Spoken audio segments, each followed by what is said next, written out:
Hello, everybody. Welcome into today's matchup, a Central Division title game between the Palm Beach Red Sox and the Sugar Kings from the St. Aloysius Quad Complex.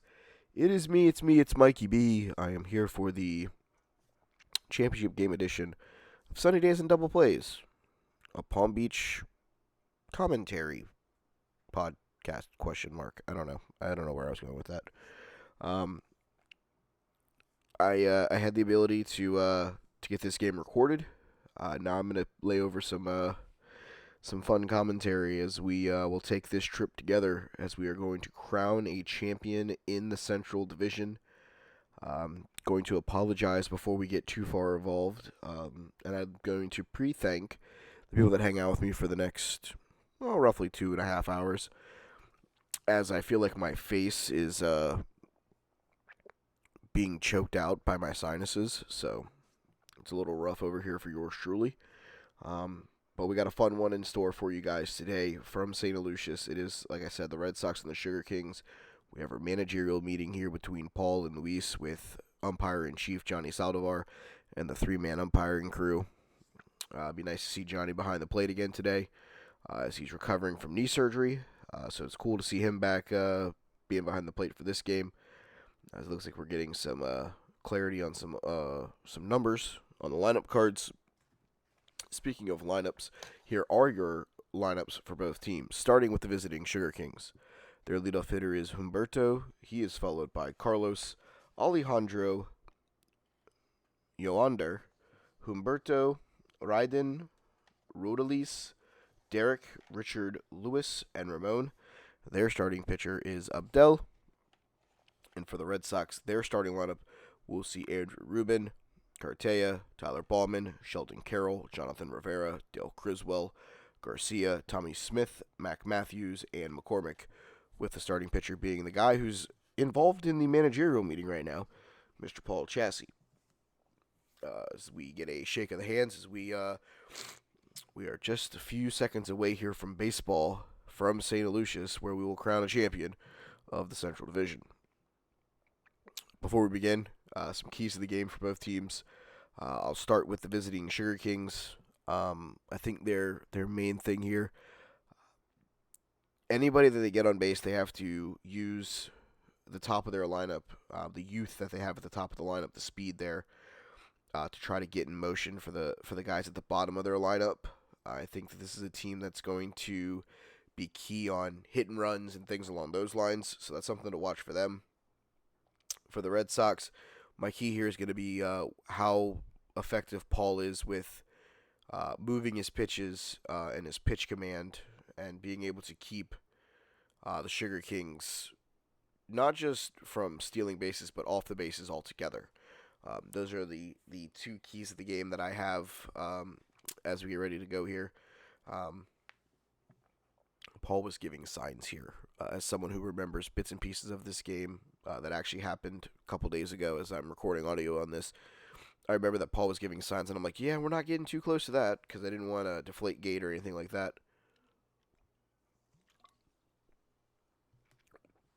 As you can see, I'm so elegantly spinning around like a princess. How we got here. The Red Sox defeated the Braves by a final score of 3-0 last week, while the Sugar Kings defeated the Angels by a final score of 8-6. As we are getting ready for baseball, as Red Sox manager and starting pitcher Paul Chassis has to go back to the dugout because he doesn't want to pitch the sunglasses. Can't say I blame him. As someone who has had the ability to face Paul numerous times, as well as play with him a couple of times on the same team in tournaments, Paul is a guy that if you have the ability to find somebody like him, he's a guy that you want to scoop up and keep for life. Great pitcher, even better player, even better man. So I love Paul to death. I can't say enough positive things about him. Got to share a dugout with him, helping out Mike Solon of the Palm Beach Thunder, who we'll talk about a little bit later on as we talk about the finals in the upper and lower bracket, which we'll get to later on in the day. But I was able to share a dugout with Paul and Austin. Both really good guys. I enjoyed their joke telling in the dugouts. So nothing but positives to say for the Red Sox. Also, nothing but positives to say about the Sugar Kings. Played against those guys for now 8, almost 9 years. Great group of guys. They love their baseball. They love playing their baseball. I think you have two really good teams here. I'm excited to see how things transpire. I'm excited to see who will inevitably get the two trophies for the championship and the MVP, which I have the distinct honor of awarding to the winners because I also played the role of league representative. Dave had a game going on at the same time against the Hurricanes. More on that later. So I was the acting executive question mark. Dave will probably listen to this and text me tomorrow and be like, executive? What are those? Just kidding, Dave. I love you. All right, so we're getting ready for baseball. It is Humberto leading off for the Sugar Kings as we get ready to crown a champion in the Central Division. Grab a seat, hang out with me, enjoy baseball from the Palm Beaches as that ball misses low for ball one.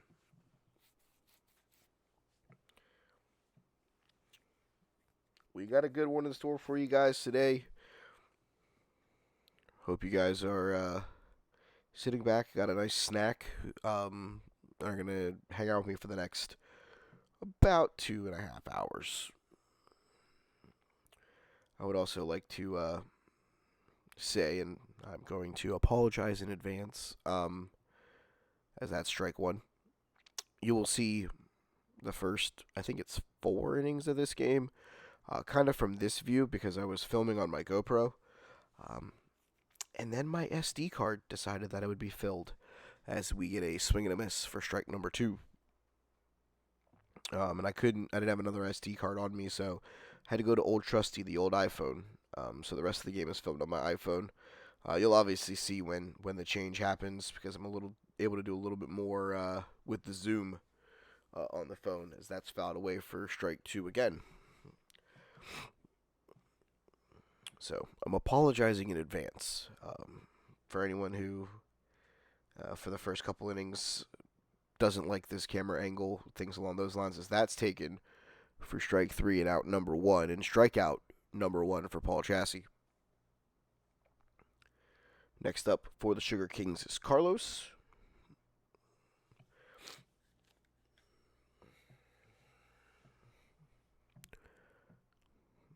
As Carlos is getting himself situated in the box. Paul gets his sign, he sets and delivers for strike 1. I also could not keep the audio in here because the wind was blowing for about half of this game. And, it was kind of rough as that ball's ripped down the third baseline foul.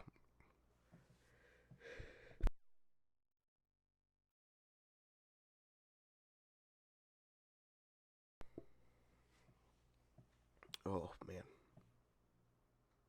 I just let off a sneeze and I think I gave myself a back spasm. Great commentary from the guy over here, eh?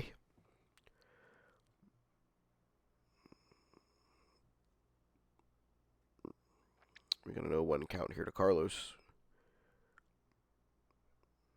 Paul gets his sign. He sets and delivers. Ball's hit. Deflects off of Paul's glove. Ruben's going to try to make a play. He will not have one. I'm going to give that an infield single. If I probably sat down with Paul and had a conversation with him about it, he would probably tell me he should have made the play. But I'm going to give Carlos a hit there. Hit number 1 of the finals for the Sugar Kings goes to the way of their number 2 hitter, as we now have 1 on and 1 out for Alejandro, the number 3 hitter for the Sugar Kings.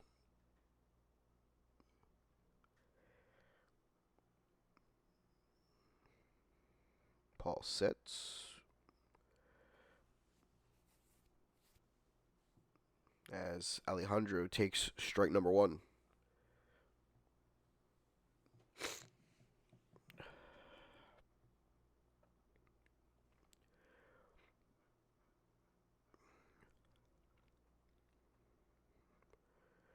wonder how much the Sugar Kings are going to try to use the speed of these young guys. Like I said, as a something that I thought you might see, as that ball is hit foul, and it's currently sitting at 0-2.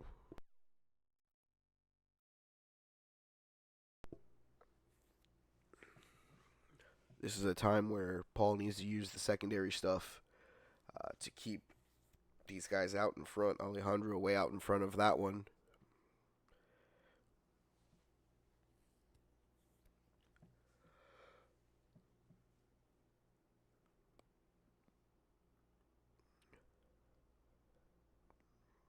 Paul gets his sign. He sets.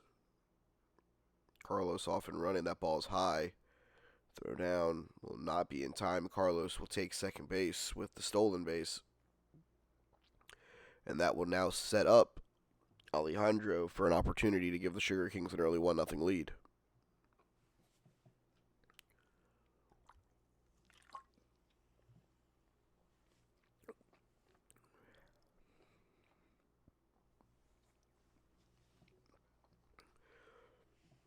We'll see how much the Sugar Kings decide to use their running game here after that stolen base to potentially cause havoc. Ball up the middle, ground ball, fielded by the shortstop. He throws out Alejandro at first. We'll record that one 6-3 for out number 2. But Carlos does advance to third on the ground out, setting up Humberto with an opportunity to give the Sugar Kings the lead early in the ballgame.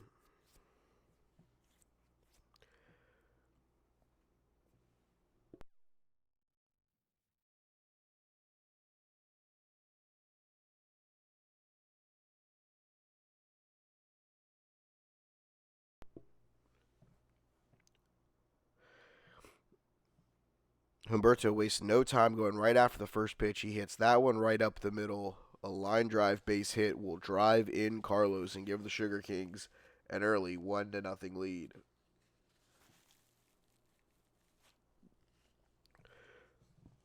Humberto wasted no time. He went right after the first one.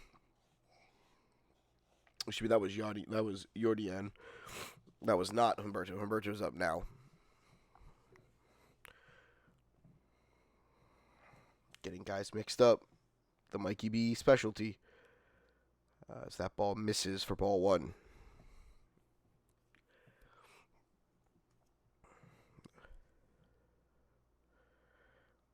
We got a 1-0 count here.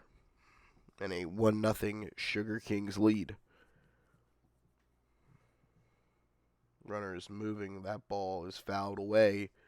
It is 1-1.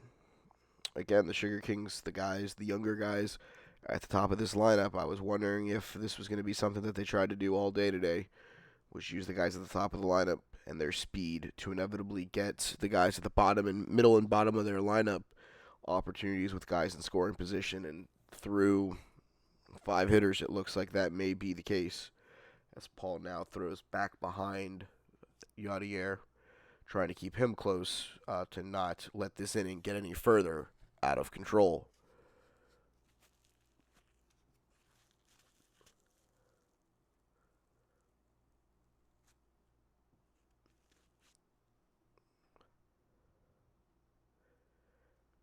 Runners in motion again. That ball is hit down the third baseline. It is fair.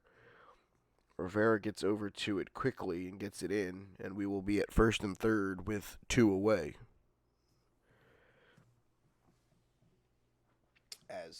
As Ryden comes in to bat to potentially give the Sugar Kings a multiple run lead here early in the ball game, as it's 1-0 with 2 outs in the first.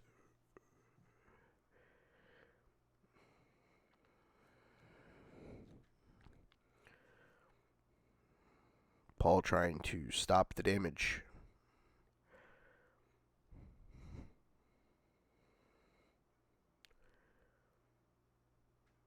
Ball 1.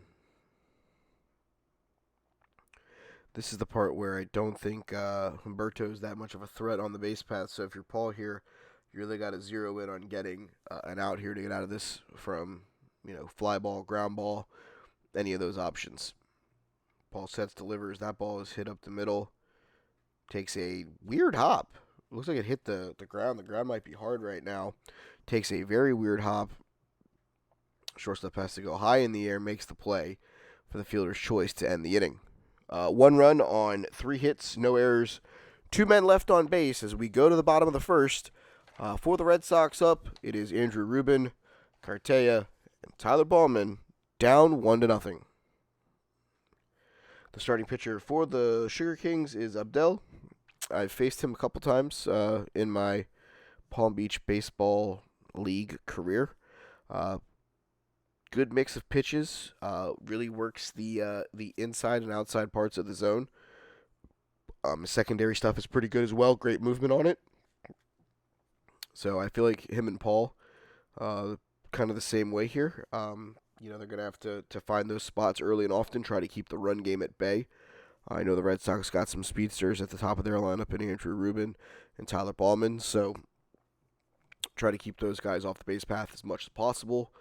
To have the opportunity to keep this game in their favor long term. So we get the warm-up pitches here.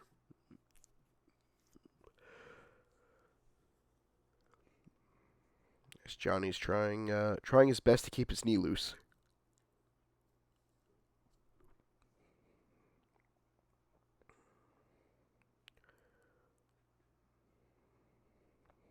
At points in this game when I was filming it, I thought the catcher was throwing harder back from behind the plate, and then I found out that he was, which is impressive from one knee.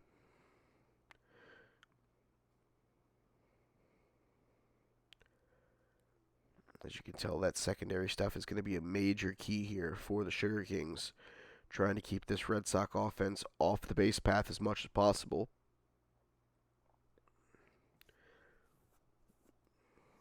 Going to see what kind of chase rate that he can generate here today.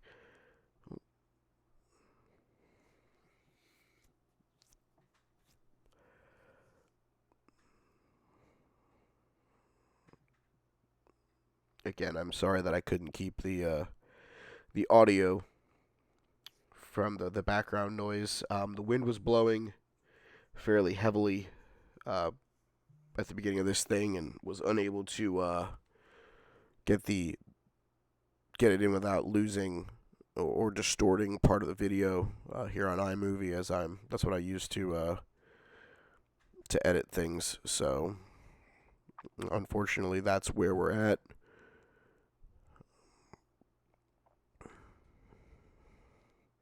As Andrew Rubin, the leadoff hitter of the Palm Beach Red Sox, walks to the plate.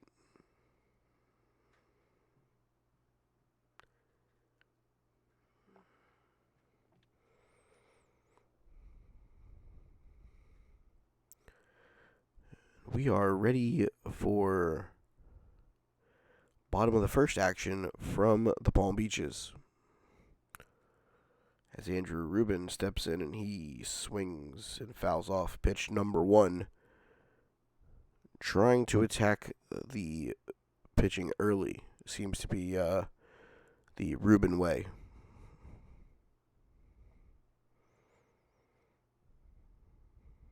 I love Andrew. I know I'm gonna get a Instagram message from him.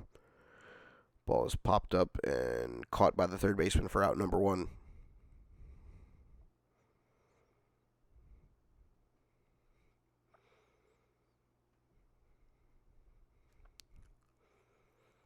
And that'll bring up Cartaya.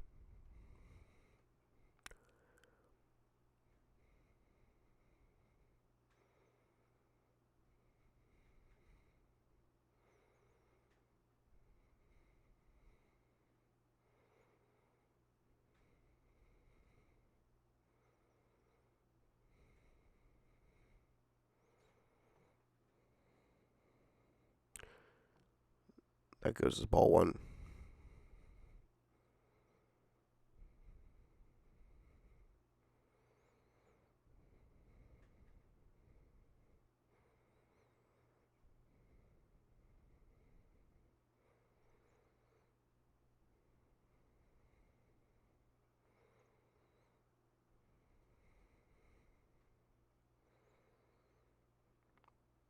The sign sets and delivers. Strike. Right there.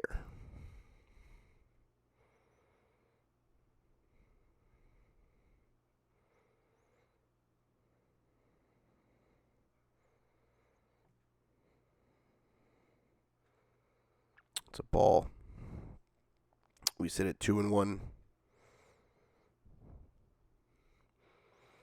And see if the Red Sox can work the pitch count here. Try to get a couple guys on base, potentially at little to no cost. Trying to do their best to make the pitchers work, as that is taken for strike number 2 when we have a full count.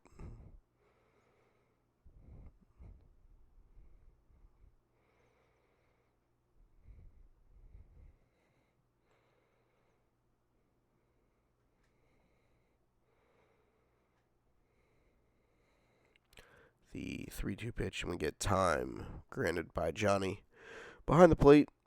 We'll do it again.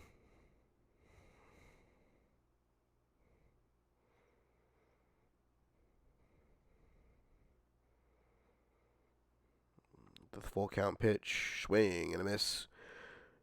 Have to do some house cleaning at the plate, and it's thrown out 2-3 for those of you scoring at home with me.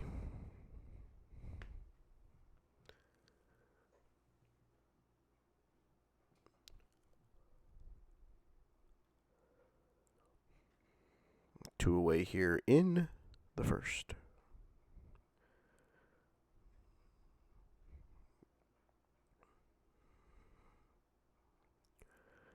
That'll bring up Tyler Paulman, the center fielder for the Palm Beach Red Sox.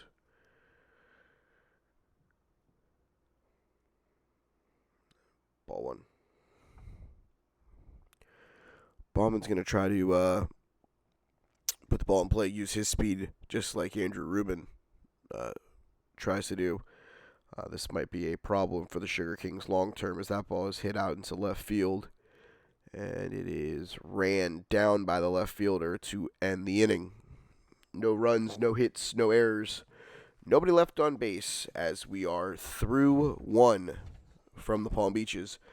Currently, score is Sugar Kings 1, Red Sox 0, right here from the Palm Beaches.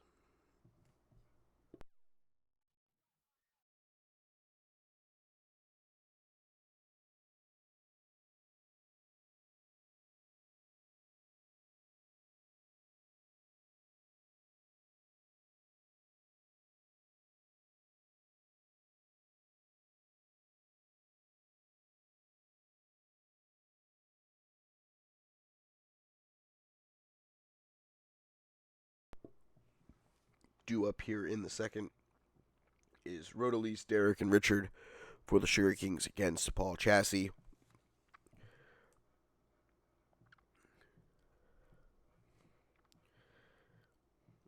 For those of you around the league that are watching this, I appreciate you guys taking a little bit of time out of your day to hang out with me and talk about all things Palm Beach Baseball League. Also from around the league, our divisional scoreboard from the semifinals in the upper and lower bracket. The Hurricanes defeated the Peach Bums by a final score of 5-0. The Thunder defeated the Reds by a final score of 8-6 to set up the upper bracket championship, which will see the 2 division winners take each other on, as it's Hurricane Thunder. And then the playoff second bracket sees the Marlins defeat the Boca Dirtbags by a final score of 6-4. The Caribe Stars defeated the Nationals, as the Nationals decided to forego the playoff game, and ended in a 8-0 forfeit, as the Nationals are getting ready to take this time off to regroup.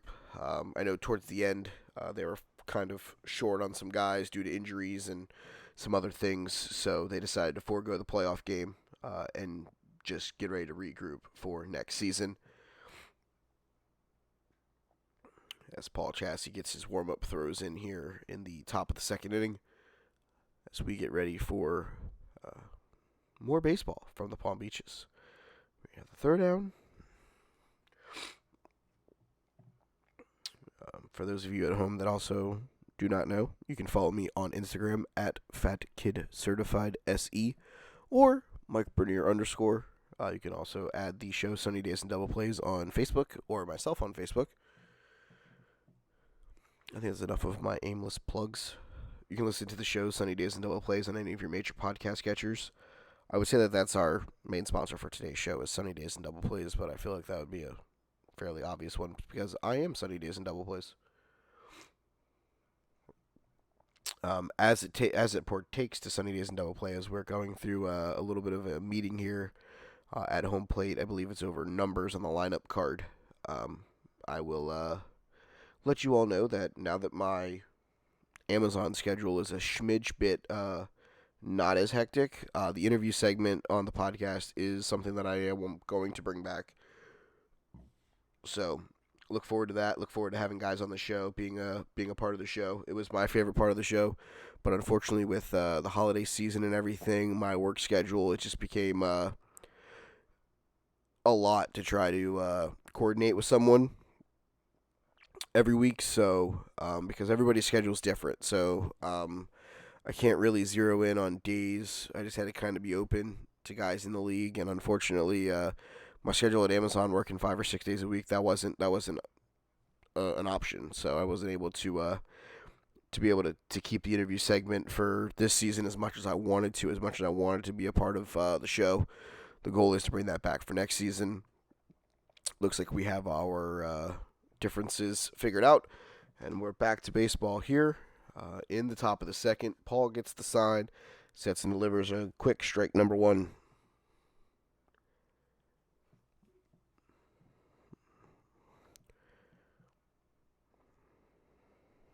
We have a sign, we set and deliver.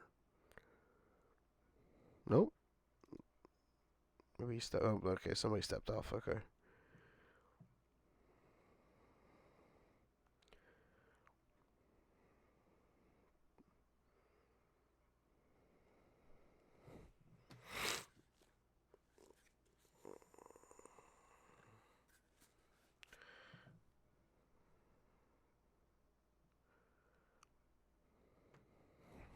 O2.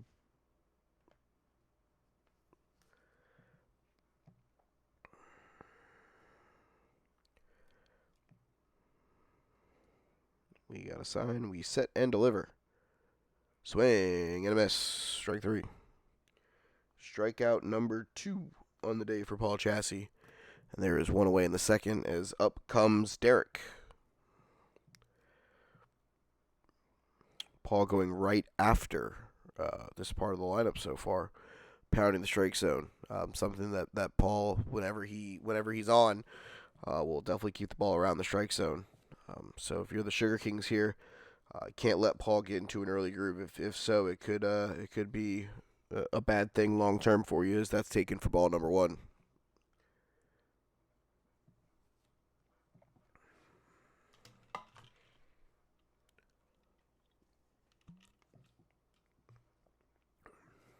Paul sets and delivers. Taken for strike 1. I also have to say that unfortunately, due to my wedding anniversary, I will not be able to film either of the upper or lower bracket game to do this for you guys, as that's taken for strike number 2. Unfortunately, if I do this 2 weeks in a row, including on my wedding, my wife literally may kill me. So I'm going to apologize to the 4 teams that are playing. I'm very sorry. I like to live, though, as that ball is grounded up the middle for a base hit.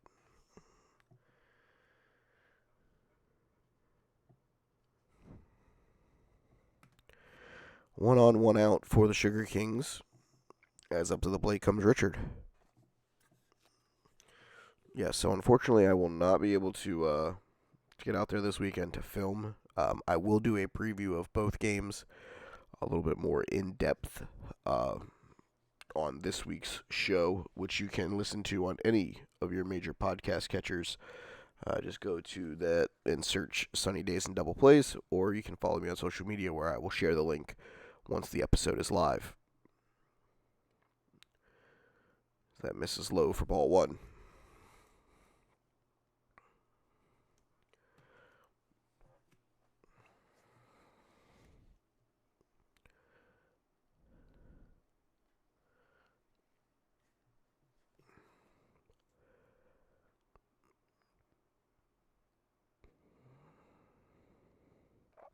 That misses for ball number 2.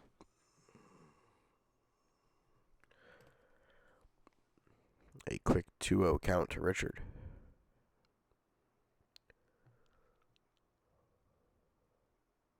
That is taken for strike 1.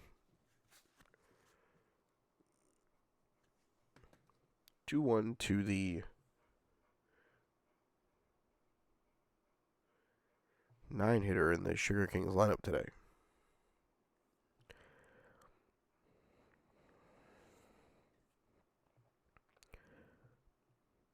Derek breaks for second. That ball is low.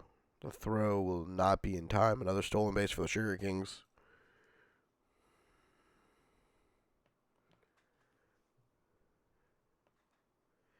And it's a 3-1 count to Richard here.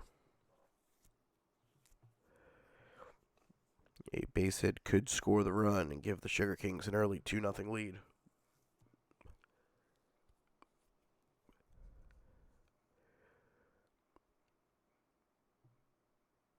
Strike on the inner half, and we are full 3-2 with 1 out.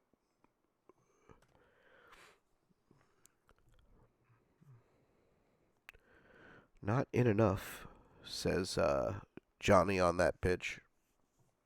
Richard tried to get ball 4 off of, and we're full 3-2 with 1 out.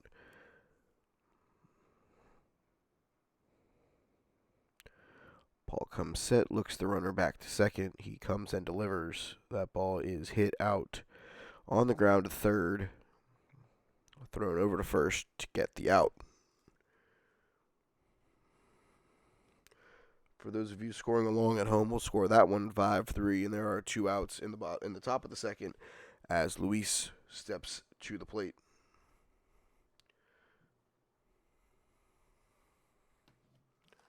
Luis Santana, the coach of the Sugar Kings, involved in the managerial meeting that you guys saw at the beginning of this video.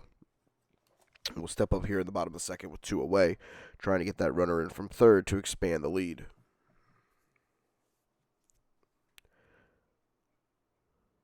That's taken for strike 1.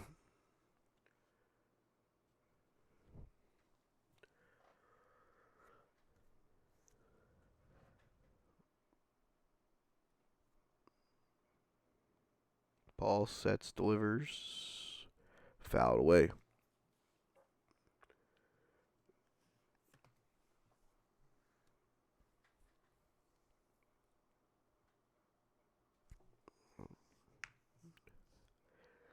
A quick 0-2 count here to the 10-hitter in the Sugar Kings lineup as Paul comes to the plate, misses up for ball 1.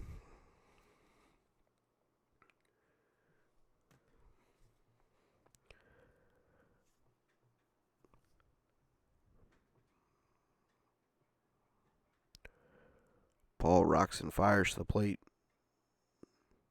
Misses for ball number 2.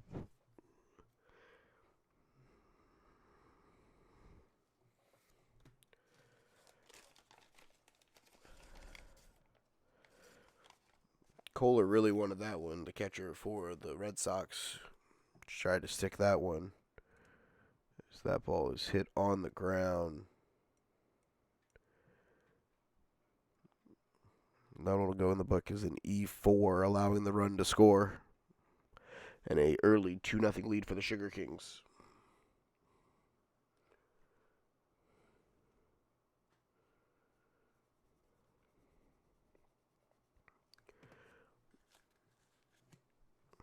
That is not the way that you want things to go to start through 2 innings against a team like the Sugar Kings. Could not give them any free outs. If you go back to the first inning, the ball that was deflected off of Paul's glove.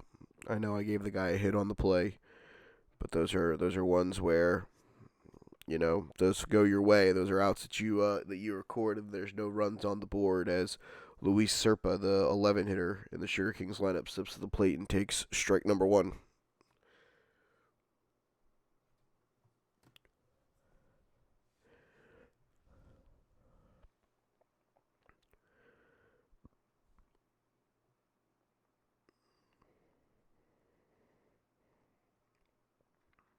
That is taken for ball 1.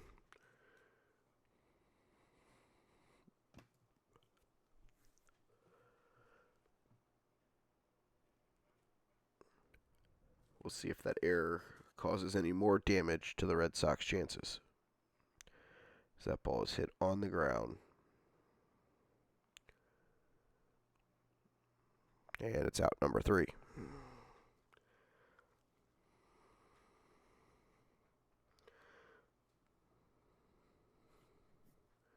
So we got 1 run on 1 hit, 1 error, and 1 left on base. And it is 2-0 Sugar Kings as we go to the bottom of the second.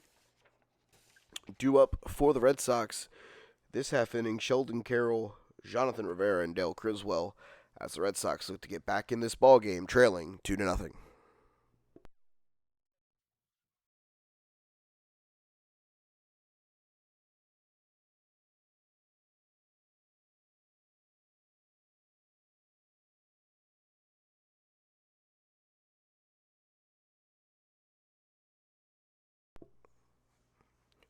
So as we look here at the Red Sox guys getting ready to hit, a lot of them swinging DC wood bats. The guy who's going to hit third this inning, Dale Criswell, for those of you that don't know, is a bat maker. He made me a pretty cool one for the Sunny Days and Double Plays show. Got to swing it a bit this season. Had some good pop with it. Unfortunately for me, it broke. I guess this is now 2 Sundays ago. Last Sunday I recorded this game, obviously. Our last game against the Reds. It broke, unfortunately, so got to get with Dale to get a couple new ones made for next season. Anyone that knows Dale that may be interested in getting bats, please reach out to Dale. He does a great job with them. Can do designs, can do different colors, can do different weights, handles, things along those lines. Just search DC wood bats, I believe. You should be able to get the information there. If not, I will get the website from Dale and post it and talk about it on the wrap-up show for the season. Not this week, next week. So keep your ear out for that. Anyone that's in the bat game, please reach out to Dale. Does a great job. Quick turnaround time, too. He got me mine within a week or two, so definitely get the orders in now. Get them in early, get them in often. Help Dale make some cool bats for the Palm Beach Baseball League. As Sheldon Carroll steps into the plate to lead off the top of the second. It should be the bottom of the second, as he takes ball 1.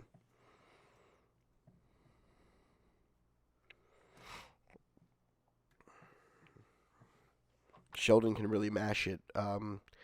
Played against him a couple times, and he's kind of ripped the souls right out of a couple of the teams that I've played on with his ability to hit the ball. As that one is fouled back to the backstop, and it's 1-1. Red Sox looking for their first hit of the game as they went 3 up, 3 down in the bottom of the first.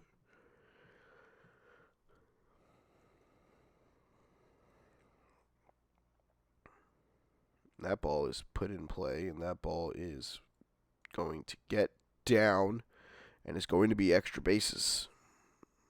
And that is a leadoff double for Sheldon Carroll. The first hit of the day for the Red Sox goes to Sheldon.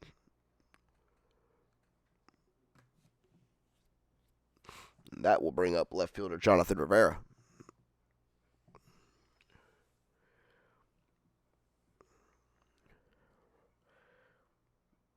See, I mentioned the old DC wood bat, and Sheldon gets a base hit.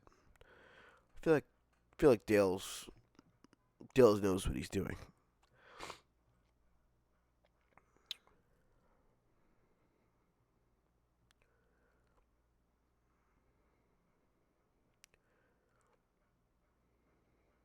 Dell now having to be a little bit slower to the plate as they have a runner on base. As that ball gets down and into the gap, and that ball is going to roll for a little while, and Sheldon is going to score from second. Jonathan gets to third with an RBI triple.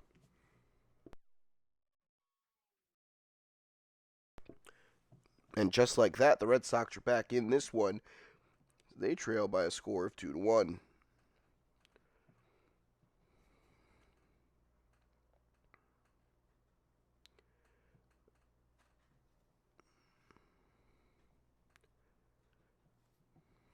Dale Criswell now will come to the plate, trying to get the tying run in from third base with nobody out.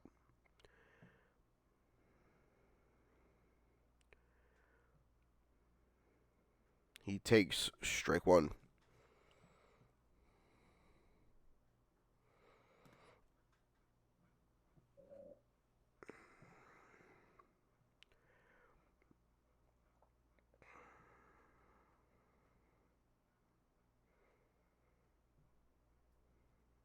That misses outside for ball number one.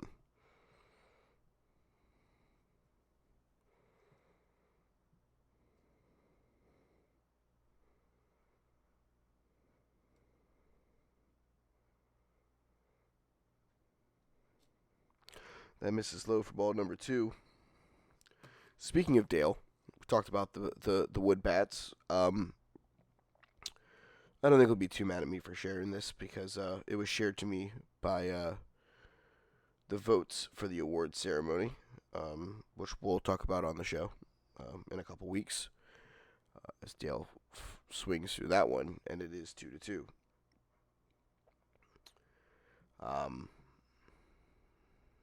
Where's it at? Dale, unfortunately for Dale, had a heart attack earlier this season, and he's battled his way back on the field, and is now in a chance here to drive in the tying run. As that ball is hit in the air, and it will fall for a base hit, and that'll score Rivera, and that will tie the game at 2.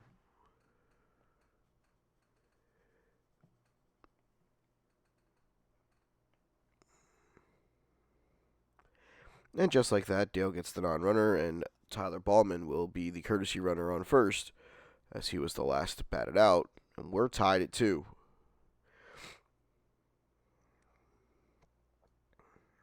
Dale, like I said, battling his way back from suffering an in-season heart attack to get to this point, to be a part of a championship game, and driving in a tying run is a lot of kudos to Dale. You know,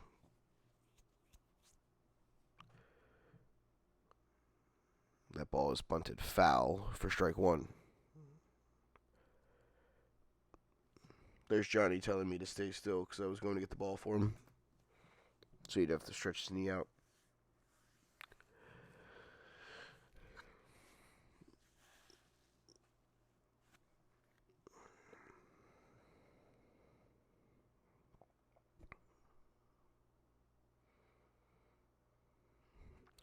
Garcia steps to the plate here, trying to get Ballman to second for Tommy, Mack, and McCormick.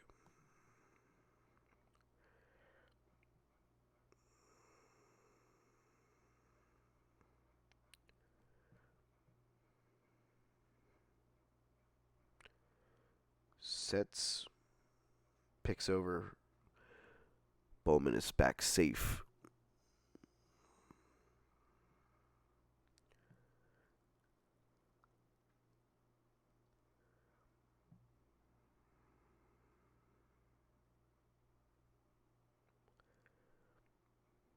He's off and running up.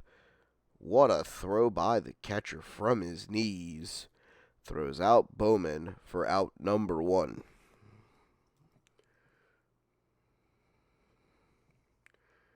You people at home talk about pop time. I didn't have a radar gun. I didn't have a stopwatch. I'll just say it was fast. Heck of a throw by the catcher, and there is one away here in the bottom of the second.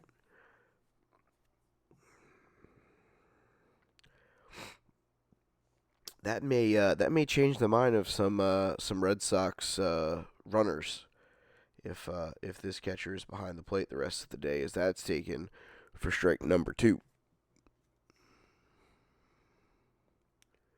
We got a 1-2 count here to Garcia with one away in the bottom of the second.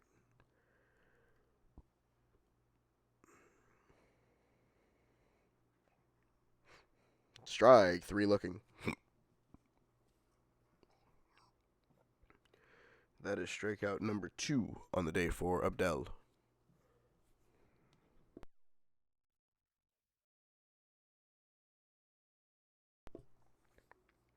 That'll bring up Tommy Smith to the plate.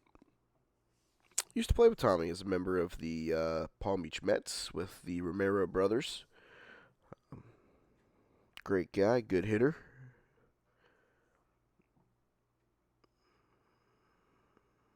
He takes strike number one.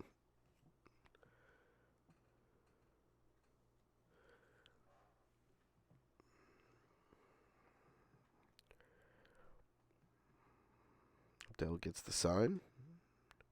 Sets and delivers. Swing and a miss. Chasing the high stuff. Something that if you're the catcher for the Sugar Kings, you may keep in mind. If not this at bat, but maybe one down the road where you might be able to get him to chase something elevated. The 0-2 pitch from Abdel. He gets the sign and delivers. Strike, 3 called, and the inning is over. But for the Red Sox, 2 runs on 2 hits. Nope. 2 runs on 3 hits. No errors, nobody left on base, and we are all squared at 2 through 2. I'll give you guys the scenic angle here, as I remember this was I had to go get something to drink because it was really hot. But as we get ready here for the next half inning, some fun stuff to talk about, obviously. I saw that obviously spring training has started. Should be a fun baseball season for Major League Baseball with the, I guess, the birth of the pitch clock. So that's something to keep an eye on. I'll say this, I hope that Palm Beach Baseball doesn't come up with a pitch clock, because if they do, probably going to lose our minds. So, but I do like the idea of a pitch clock. It'd be interesting to see guys not be able to take an extended vacation before they deliver pitches.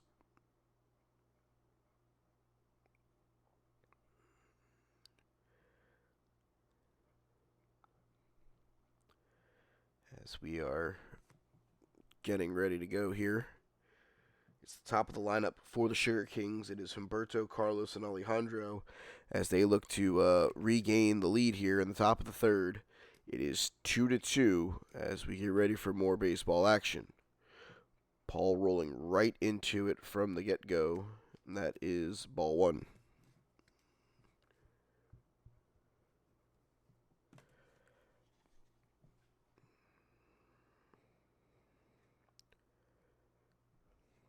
That misses out, ball 2.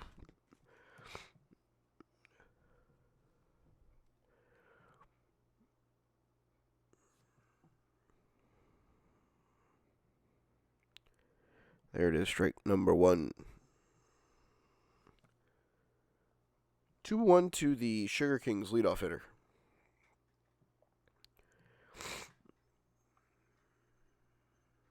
And that misses low, and it's 3-1.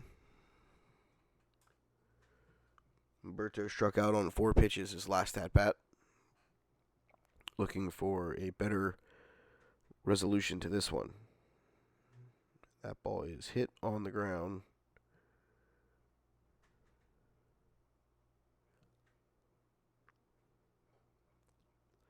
And he reaches with a base hit.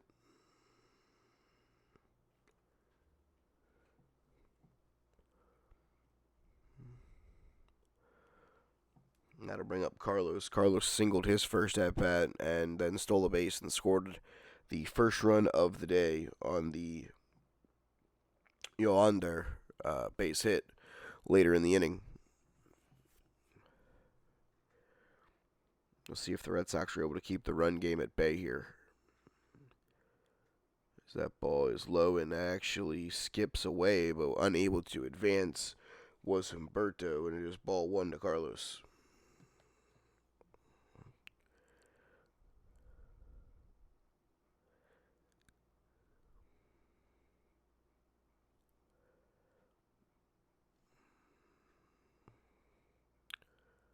Paul gets his sign. Picks over, trying to keep the runner at bay.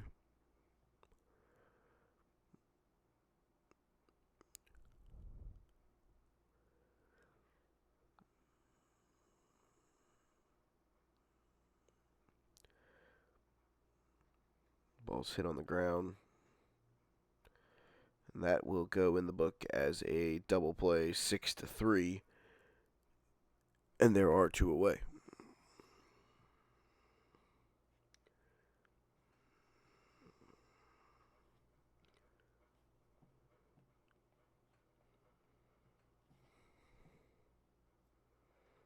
And that'll bring up Alejandro, who grounded out to the shortstop in his first at-bat.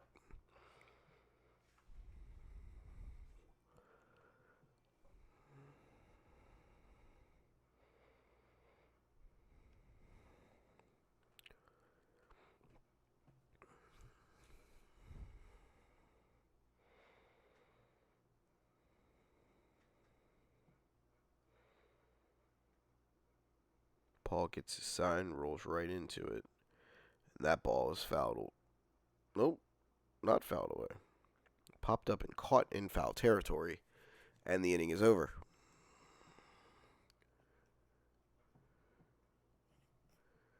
No runs on 1 hit, no errors, and nobody left on. A good shutdown inning for Paul as he's able to get the Red Sox back into the dugout fairly quickly, as it'll be Matthews, McCormick, and then Ruben in the leadoff spot in the bottom of the third, tied at 2.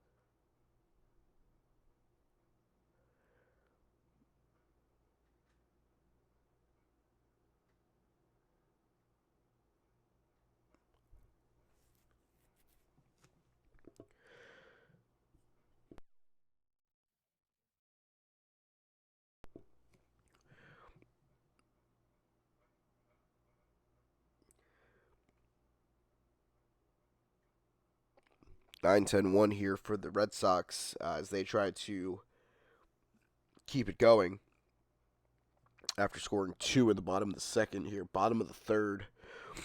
Quick shutdown inning from Paul Chassie as the Red Sox are still trying to take their first lead of the day.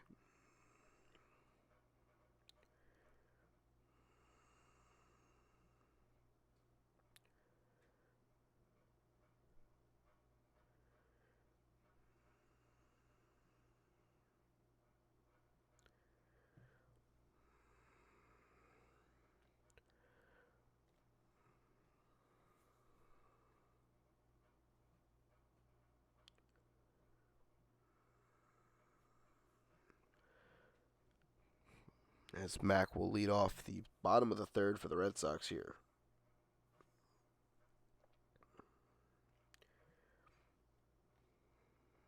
For those of you at home that are watching along, if you or anyone you know would like to join the league, head over to palmbeachbaseball.com. Head over to the registration link. There's a registration link for this coming up draft that's going to be coming up in a couple weeks as Mac hits a pop-up into foul territory caught by the catcher for out number 1. As McCormick will come to the plate now trying to get a runner on base to potentially give the Red Sox their first lead of the ballgame.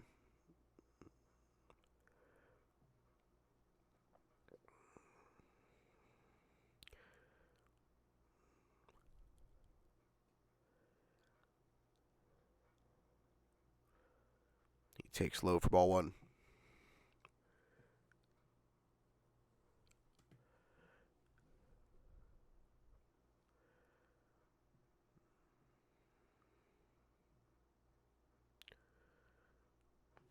Ball number 2. That one looked like it was a little bit low and a little on the inner half.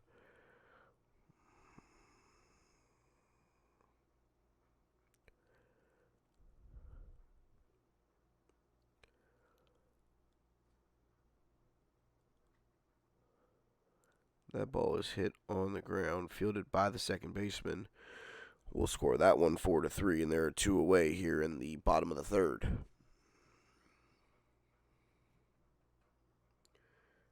And that'll bring up leadoff hitter Andrew Rubin. Rubin popped up to the third baseman in his first at-bat. As I'm doing something productful there.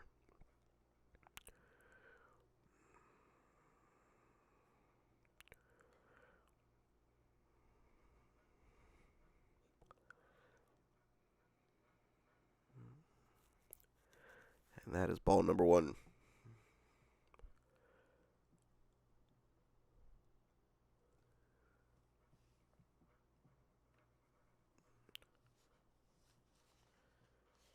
And that is taken for strike 1.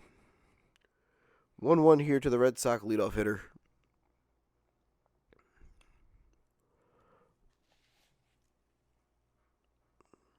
Who is trying to make better with this at-bat than he did the first time through.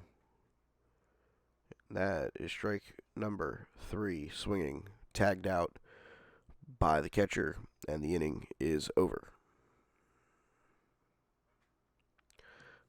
No long duration there. I remember that's when my battery died from a GoPro, so I had to change it in between innings as Paul gets right to work here in the top of the fourth with strike number 1.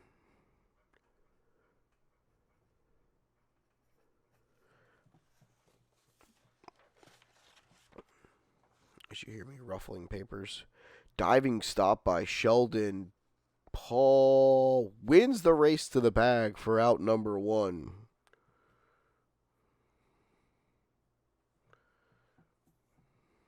That'll go in the book as a 3-1 ground out for out number 1.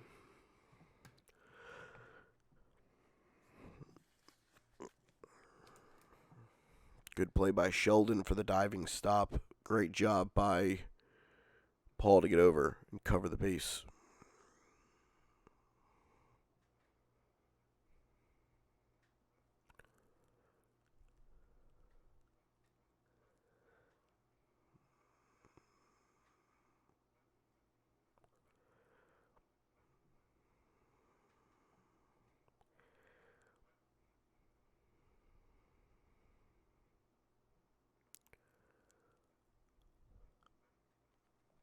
And that is a strike to Humberto. Humberto singled his first at-bat and then was retired in the fielder's choice.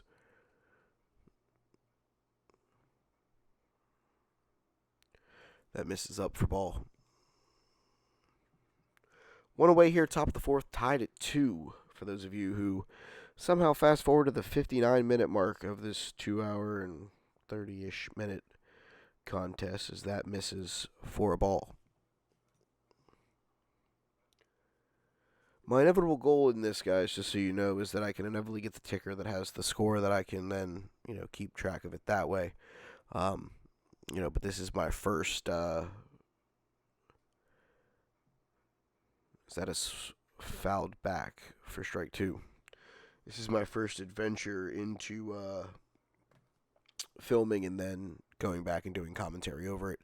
So that is the inevitable goal is to get this thing to a standpoint where I can get a little ticker, so you guys don't have to listen to me tell you what the score is every half inning and things like that. So again, hopefully I can build this, but I can only build it with your guys' support. So if you can, please like, share, subscribe, all those things, as it would be greatly appreciated. As that ball is hit out into center field, it is caught by Bowman for out number 2.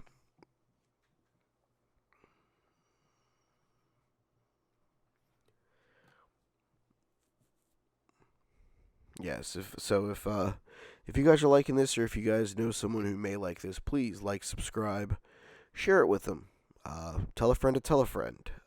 The more of you guys that watch this video, the more I'll have the ability to film more videos like this and do stuff like this in the future, because my inevitable goal is to have more fun, doing stuff like this. So again, if you have not already, please do, as that is taken for strike number 1. my goal next season for the summer season is to potentially do as many title games as I can. Obviously, as that's taken for strike number 2. Uh, Normally, both the upper bracket and lower bracket finals are at the same time, so I probably would have to pick between the two. But I would like to be able to do the central and then the next week do the other bracket. So bear with me there, guys. That is my goal when it's all said and done, is to do some more stuff like this. But I can only do it with the support of you guys. That ball is popped up in foul territory. Sheldon makes the catch by the fence, and the inning is over. No runs, no hits, no errors, nobody left on base, and we are through 3.5. The score is 2-2. For the Red Sox, due up 2-3-4. Cartaya, Baumann, Carroll. This is the part where the Red Sox lineup, if they can get a repeat performance from Sheldon and with Bauman's speed and Rivera after, this is a spot where the Red Sox could potentially get their first lead of the day.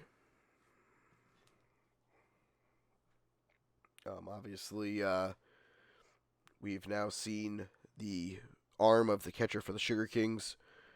We may not be taking as many liberties against that run game the rest of the way with this guy behind the plate.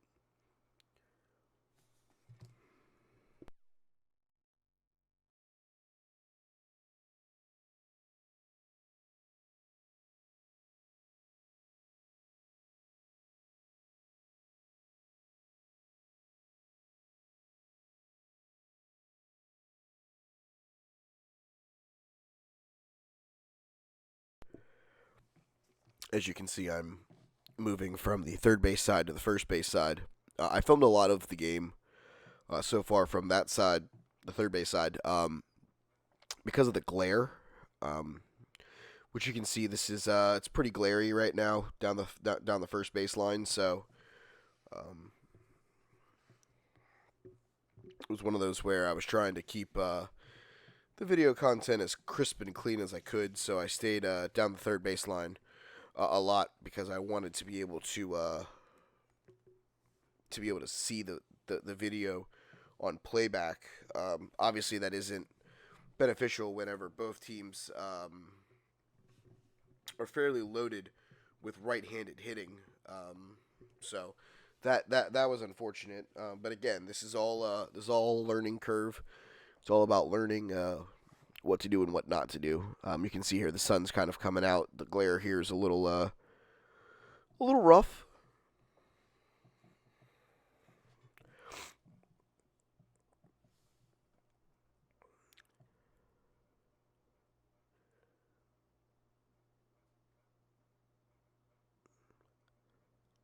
As we have Cartaya, Baumann, and Carroll here for the Red Sox.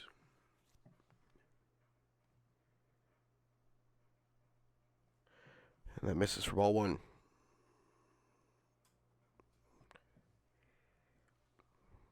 Cartaya struck out swinging and was recorded 2-3 on the putout in his first at bat.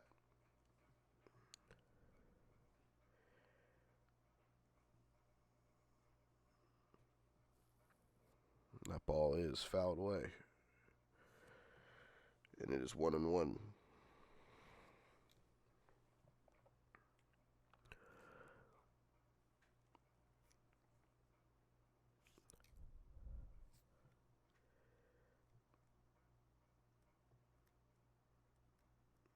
That ball is hit on the ground to second. Makes the throw to first. And there are 1 away.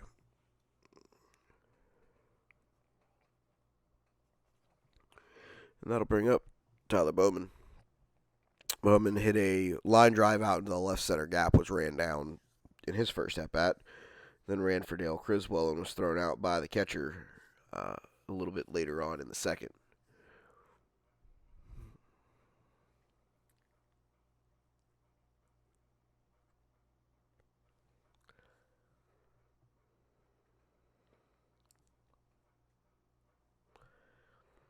Lefties in the box. We get a sign, we set, and deliver. And that misses for ball 1.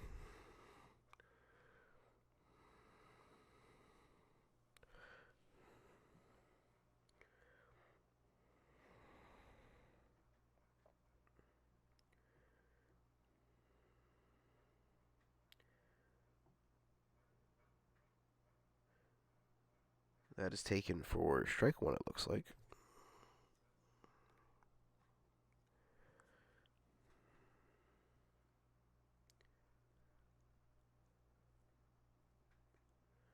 That ball looks like it was short hopped to the plate, and it is 2-1.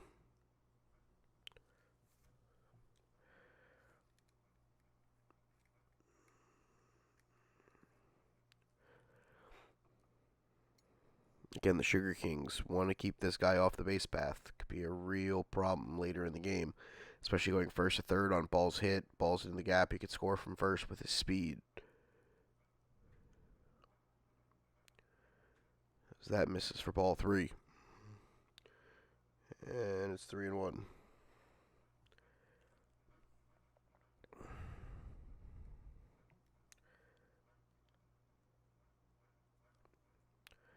Pitcher requests a new baseball.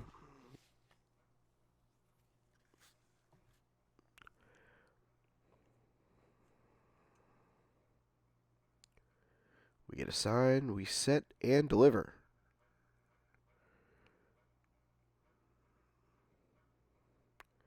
That misses for ball 4.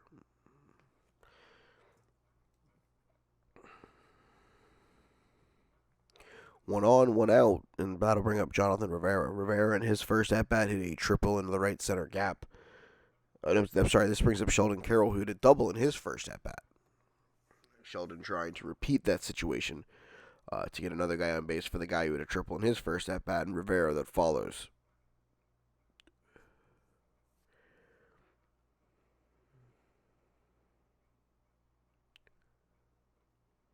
That ball is fouled away.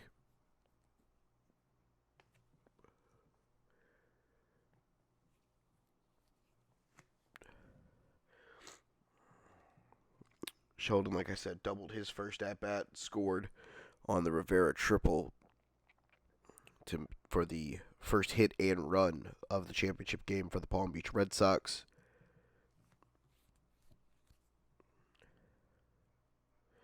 As we have a pick back over to first, Bowman makes it back in safe. And we will reset with a 0-1 count here to Sheldon Carroll, the first baseman for the Palm Beach Red Sox.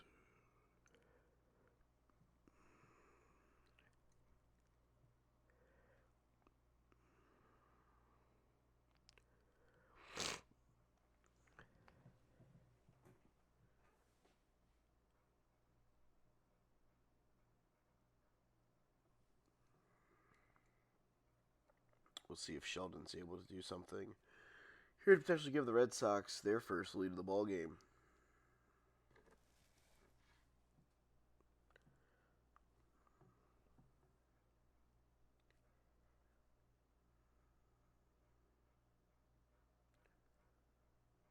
And we have a pick back over to first. Tyler makes it back safely. And we will reset here. Not trying to make light of the situation, but with an arm the arm like the catcher has, I don't necessarily know if I would necessarily be that worried with the guy on base, knowing that Sheldon hit a double against me my last at bat or his last at bat.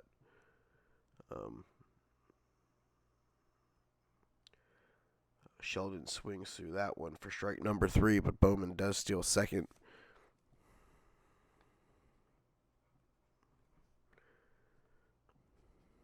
And there are 2 away here for Jonathan Rivera.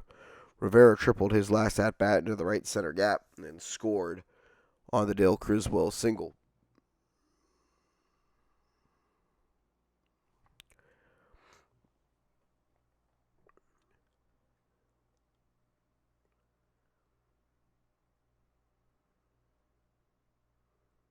Back to second.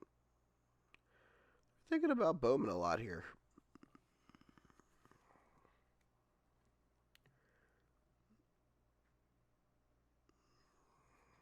mean, it is a problem on the base path with as fast as he is.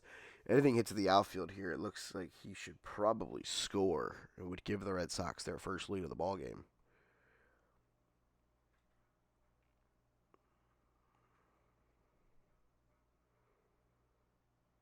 And that hits him.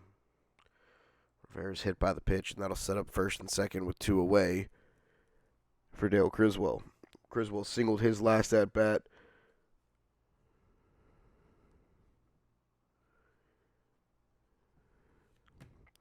This is a spot here where the Red Sox give themselves a lead.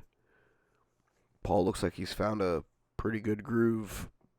Might be able to get to Austin in the 6th or 7th with a lead. That's what the Red Sox would envision here. They got a real shot here with Dale. He's followed by Garcia. So there's a real shot here that the Red Sox might be able to cash in with a good contact hitter like Dale up here.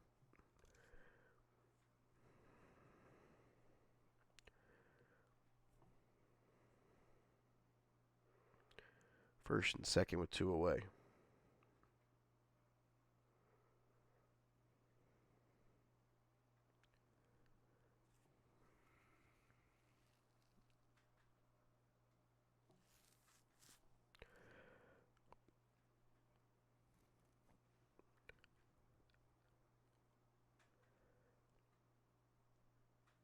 Sets and delivers. That ball is fouled away for strike 1.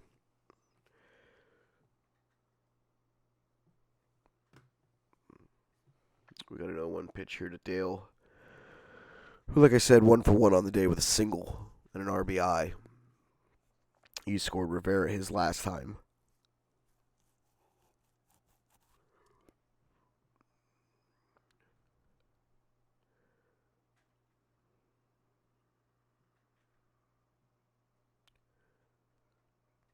Runners are moving on that play as we get a swing and a miss. Both guys were able to advance 90 feet. Great slide by Bowman there. Heck of a throw by the catcher, but he was able to beat the tag and slide in safely. Rivera takes second for the double steal. And now Dale really has a shot here with a base hit to score potentially 2 runs and give the Red Sox a very much needed lead.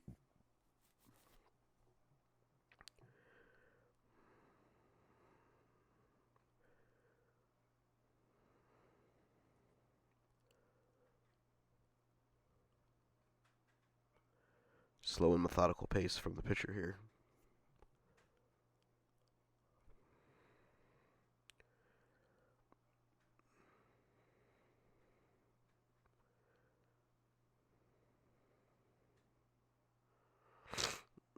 The sign, he sets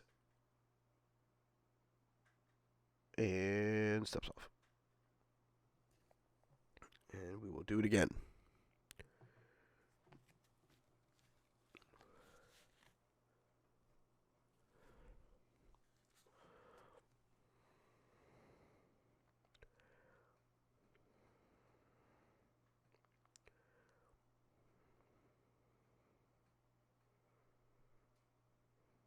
That misses for ball 1.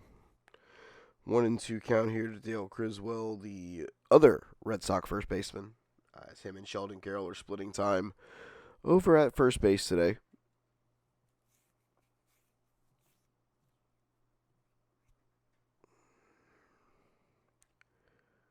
Dale looking to make something happen here with 2 outs. Abdel gets the sign. He sets and delivers. Taken for a ball. I'll say this about Dale. He's one of the toughest outs in the entire league. He's a battler. He fights off pitches that are close. Knows his strike zone very, very well. Will not chase many things. If he chases something, it either has to be a really good pitch or it has to be something that may be close due to the strike zone. Really scrappy, really tough hitter to get out is Dale here. I think he's proven this with not just his first at bat, but this one as well. The 2-2 taken. It is now 3-2. to the Red Sox first baseman. Ballman at third. Rivera at second. A 3-2 pitch coming up to Criswell.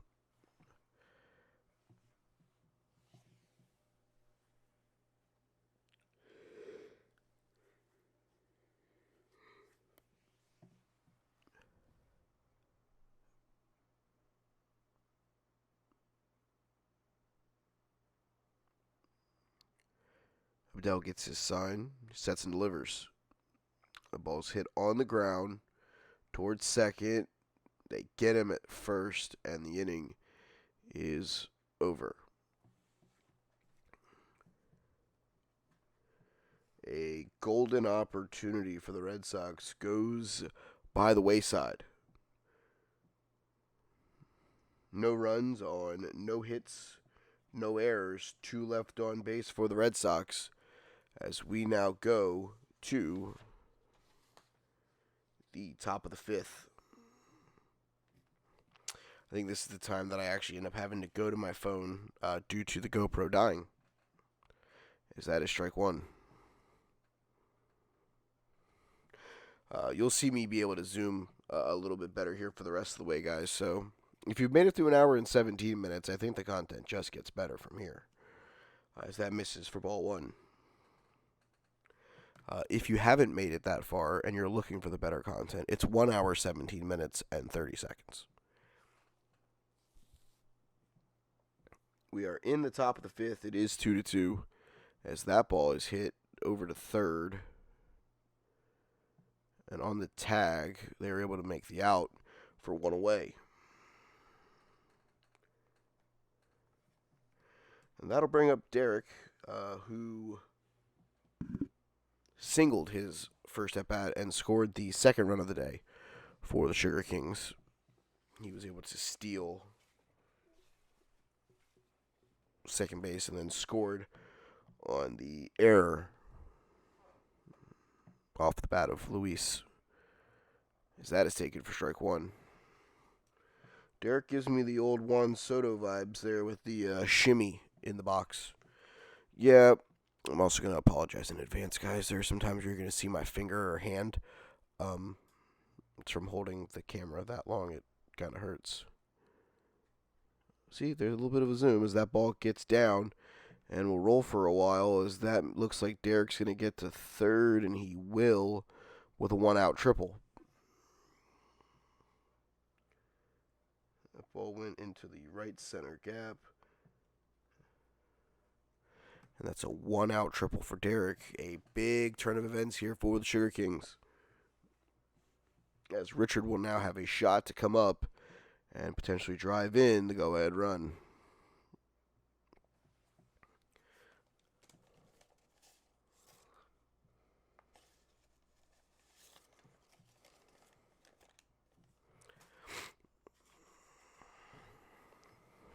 Richard in his last at-bat grounded out to the third baseman. It went 5-3. Another ground out like that, depending on where the third baseman's playing, may result in the go-ahead run scoring. Tries to lay down a bunt. He went for strike one.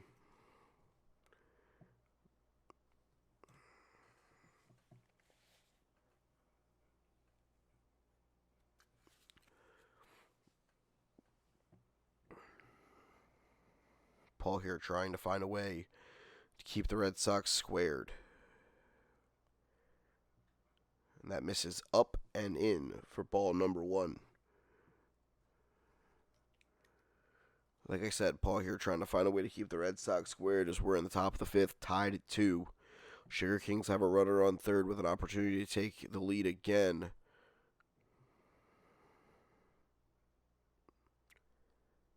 That ball is popped up. It's going to get out of play, foul. And now the count sits at 1-2. Big pitch coming up here for Paul. Strikeout would be huge and would make the fly ball to the outfield irrelevant.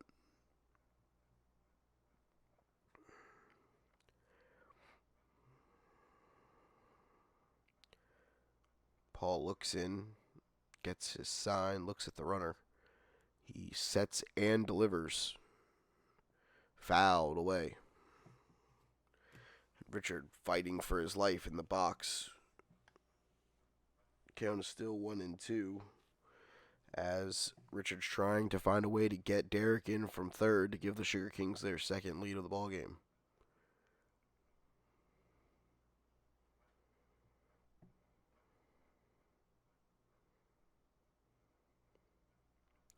Paul sets, delivers. That ball is hit out into medium left field. Derek will tag up, and he will score. And the Sugar Kings have taken the lead again by a score of 3-2.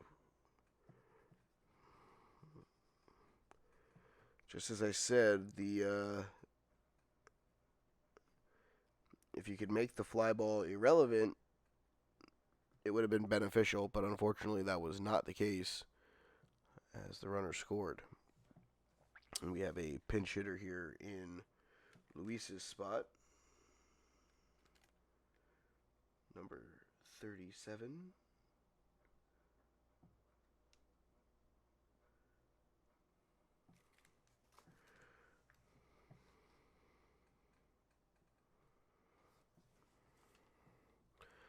Yep, 37's hitting for 10 here.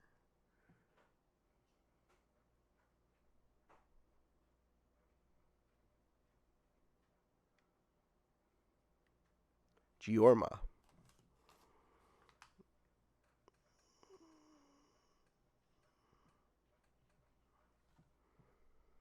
That ball is hit out into center field, left center field, caught by Rivera, and the inning is over. But not before the Sugar Kings were able to take the lead on a triple and a sacrifice fly. 1 run, 1 hit, no errors, nobody left on base.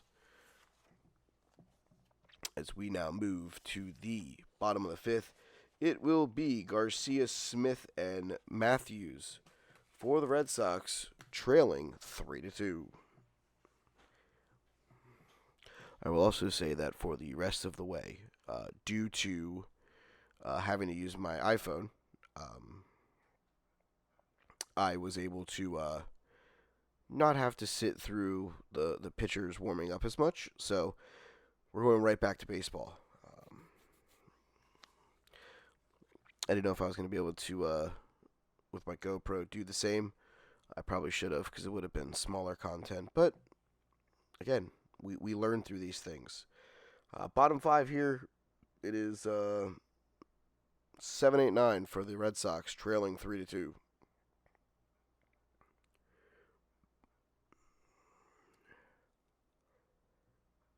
That ball is hit to the shortstop, fielded cleanly, and it's an error. The throw gets away from the first baseman, and that means that Garcia will reach base on the E6.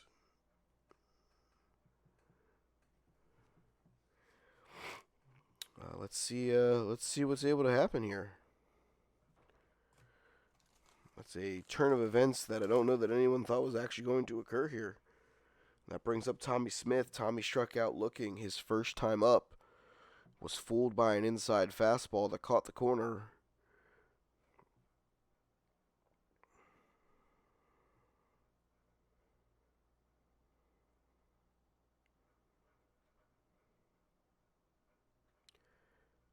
And the throw over to first. Pretty sure that Garcia could have done a cartwheel into the first base bag.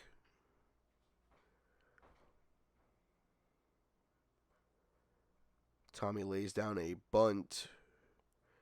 Thought about going to second for a minute. Ends up going to first and getting the out.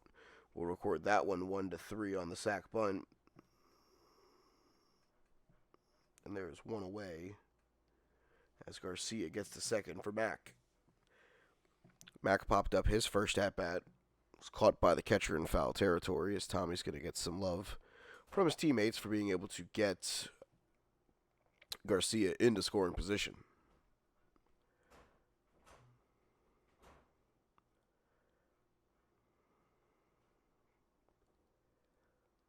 Mac here looking to draw this game even as quickly as possible after the Red Sox gave up a run in the top half.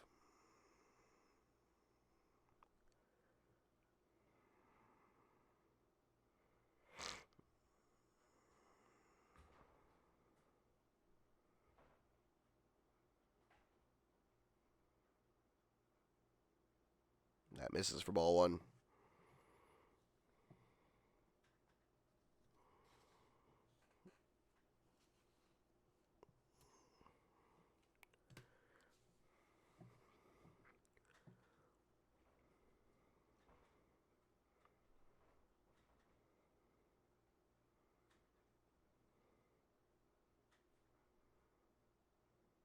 That misses for ball two. And quickly it's 2-0 to Mac.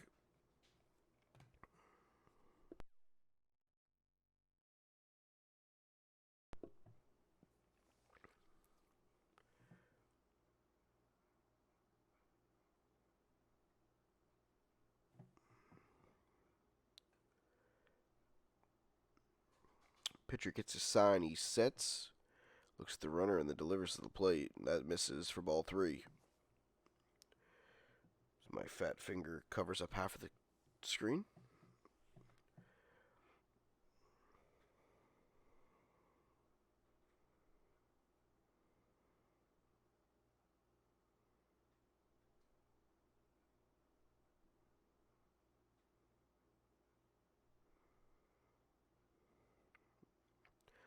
Abdel here, the 3-0 count to Mac.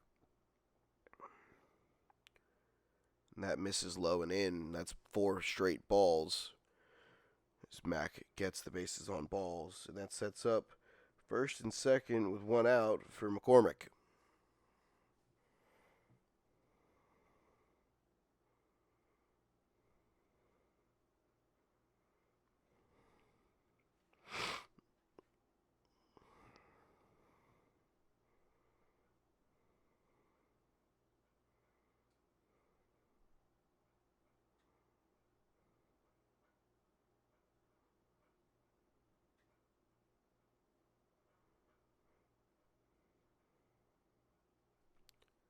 That misses for ball one.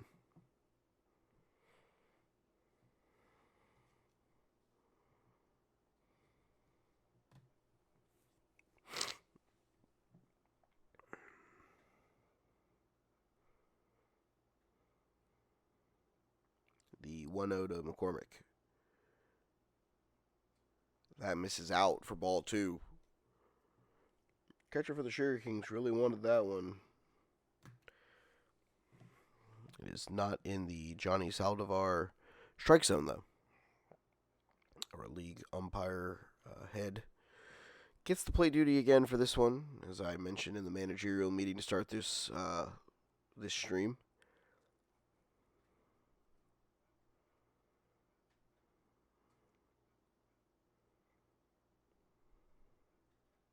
And that misses up for ball three. It looks like we're going to get a meeting between the pitcher and the catcher, as that is 7 consecutive balls. I don't know if he's not able to get comfortable with his footing, or it's definitely digging at the mound. Doesn't look very comfortable right now, as Ramon comes to talk to his pitcher, give him a break here, give him a breath, as 7 straight balls is not something that is usual from any member of the Sugar King pitching staff, let alone somebody as good as 1-6 has been for them for the last couple seasons.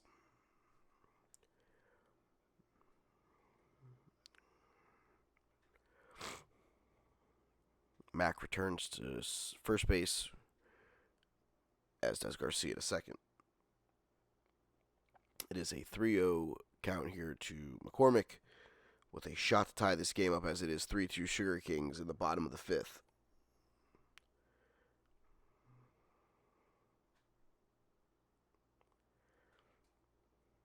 Steps off.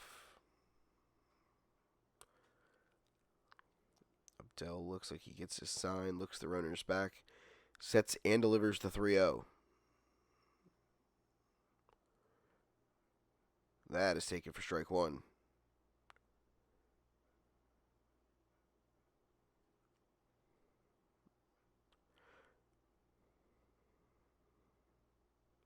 Okay, so my fat finger there blocked a very interesting play that just occurred. What happened is that McCormick thought it was ball 4, so he threw his bat aside which then allowed the shortstop to creep in for the very unusual 2-1-6 back pick. As the catcher threw it back to the pitcher looked up and saw that the runner at second had creeped too far off the bag. They were able to get him before he gets back to the bag, and that's 2 outs now in the 5th, and the Red Sox go from a golden opportunity to tie this game to now trying to find a way to even this up as McCormick takes ball 4, which would have loaded the bases for Andrew Rubin. Instead, it is now first and second with 2 outs for the Red Sox leadoff hitter. Rubin on the day, 0 for 2. He popped up to the third baseman and then struck out in his last at-bat. If Ruby needs a at-bat to get off the schneid, it's this one right here.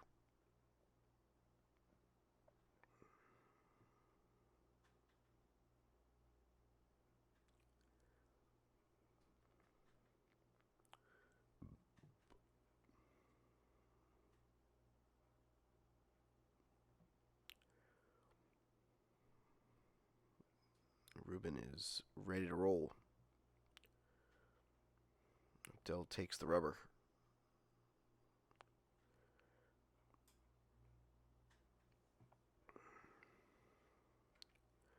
Ruby steps out.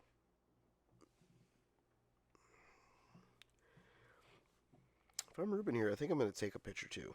He's thrown 8 out of his last 9 pitches have been balls. I don't necessarily know that I'm stepping in that box ready to hack at the first one that's close, as he does throw a first pitch strike here to Rubin, and it is 0-1.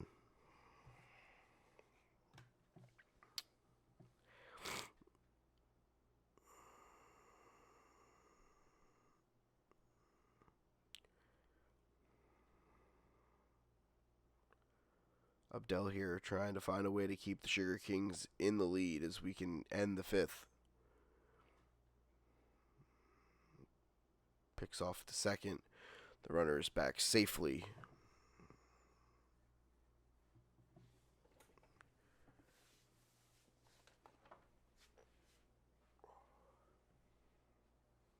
Rubin here needs to put the ball in play.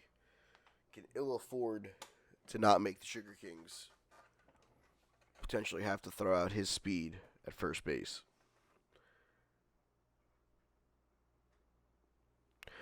Taken for ball 1.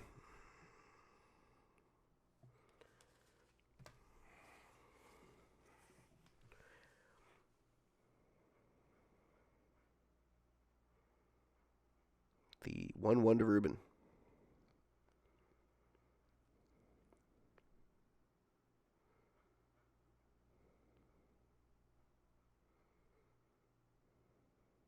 That ball is hit on the ground to second. They will make the play to get the out, and the inning is over.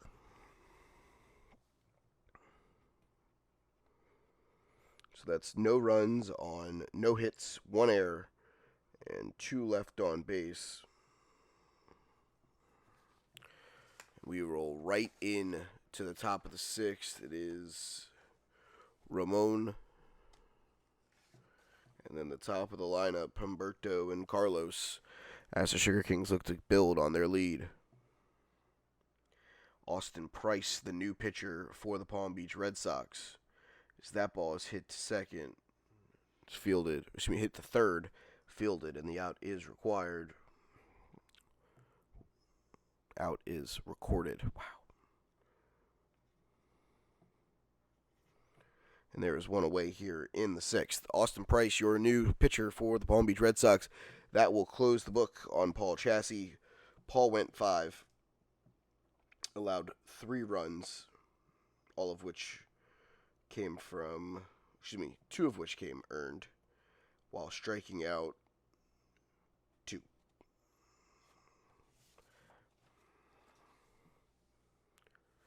Looks like we have somebody being added to the bottom of the Sugar Kings lineup here. Luis being added here to the bottom of the lineup, number 23.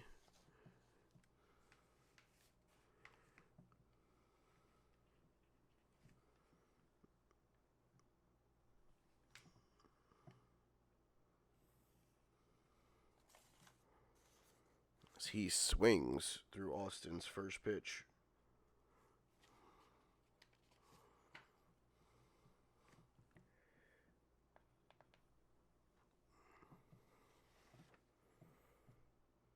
Taken in there for strike number 2.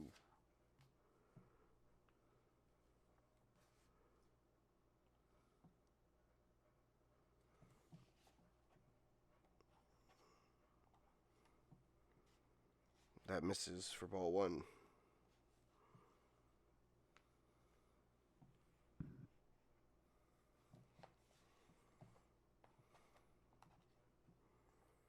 The 1-2. That ball is going to be caught. Nope, base hit. My zoom wasn't this great. That's a 1-out hit for Luis, the pinch hitter. I'm sorry, the sub added to the lineup. We're gonna this. Is this another one or is this the leadoff guy?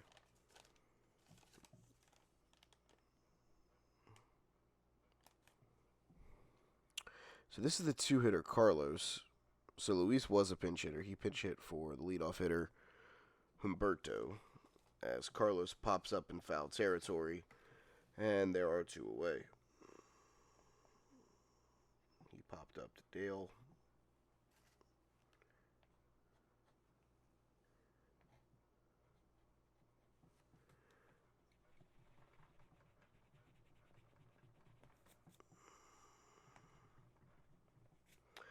And that will bring up Alejandro, who is sitting on the day. He is 0 for 2. Popped up to first and grounded out 6-3 in his first 2 at-bats of the day.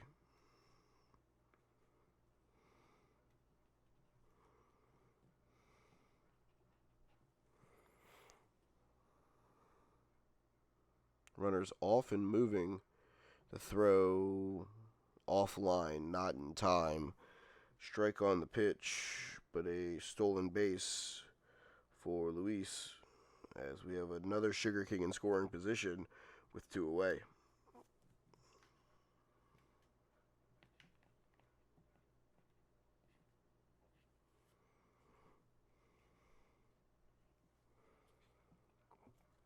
Alejandro here has a shot to do a little bit more damage and help the Sugar Kings get an even bigger lead with going into the later innings, as that ball misses for a ball.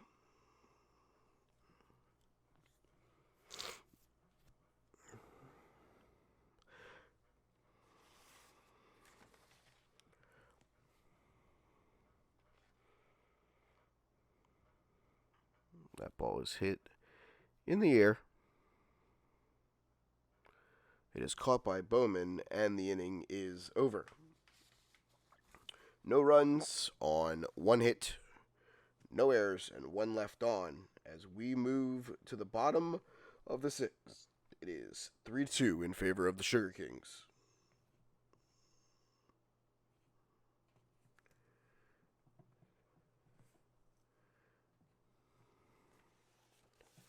Two, 3, 4 here for the Red Sox. Katea, Bowman, and Carroll. Abdel still in the game for the Sugar Kings. So that misses for ball 1.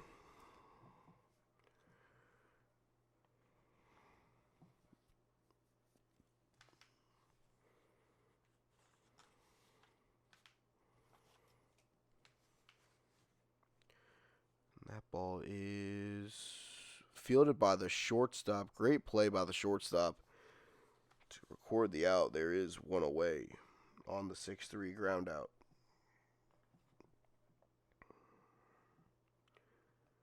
Pretty good range there by the shortstop as he went to his left, just on the other side of the second base bag, was able to make a great throw with all his momentum going against him.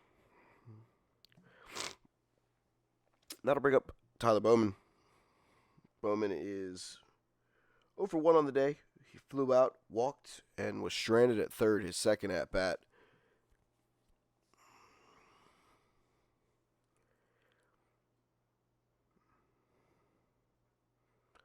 That will not matter in this at-bat as he laces a base hit up the middle. Takes a big turn at first and gets back. 1-out base runner for the Red Sox. Speaking of the Red Sox, the final line for Paul Chasse on the day: 5 innings, gave up 6 hits, 3 runs, 2 of which were earned. He walked none, struck out 2. And currently, if things hold the same, would be the tough luck loser in a 3-2 ballgame. Sheldon Carroll coming to the plate. He is 1 for 2 on the day. He had a double, the first hit of the day for the Red Sox, and a run scored. He struck out his previous at-bat against Abdel.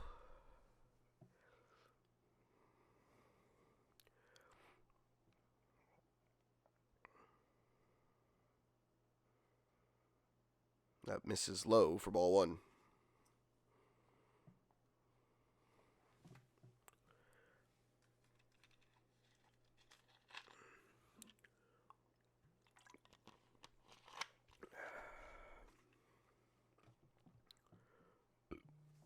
That ball is through, a base hit. Back-to-back 1-out singles. Things are moving in motion. Bowman takes third on a errant throw from the outfield.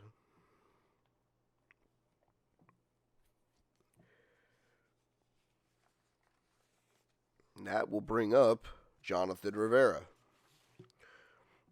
Rivera on the day. He is 1 for 1 with a triple, an RBI, a run scored, and a hit by pitch.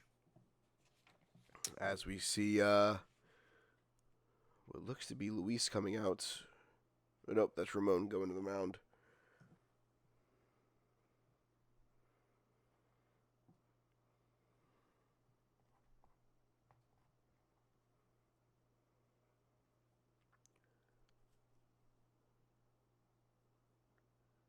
Looks like we might get a pitching change here.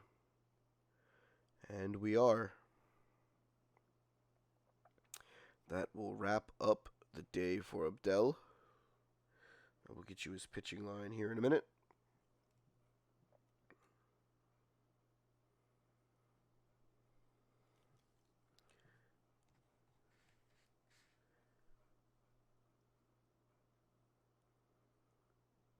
As we are awaiting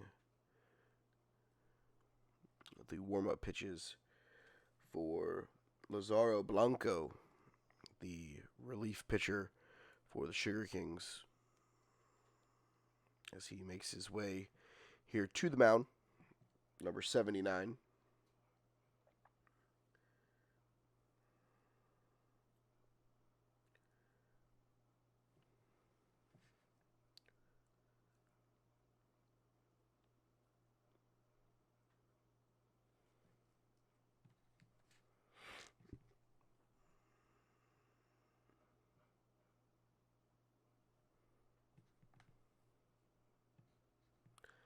So Abdel's line, currently we sit 5 1/3, 5 hits. He is responsible for the 2 runners on base right now. Bowman at third, Sheldon at first. He walked 3, struck out 5, and hit 1 batter. I will give you the final line for him after this half inning, depending on what happens with those 2 runners that currently occupy the base paths. Jonathan Rivera here has an opportunity. He drove in the first Red Sox run with a triple in the second. He's got a shot here to drive in another and tie this ball game up. Again, it's 3-2 here in the bottom of the 6th. It's a big spot here for Rivera. Looks like we're getting a roster check just to make sure he was on the lineup card.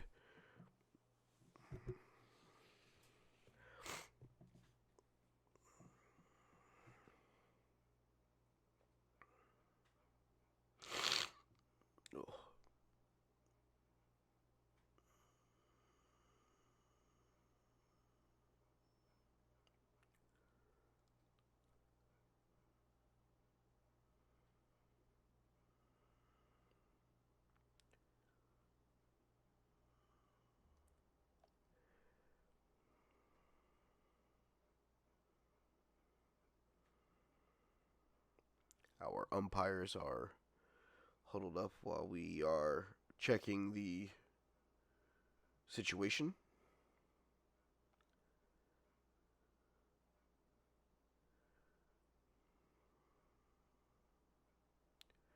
See the warm-up pitches here as Blanco looks to keep the Sugar Kings ahead here in the bottom of the sixth. Big situation for both teams. Base hit here by the Red Sox will tie this game. If Blanco can get out of it, he's putting himself in a prime situation for a multi-inning save.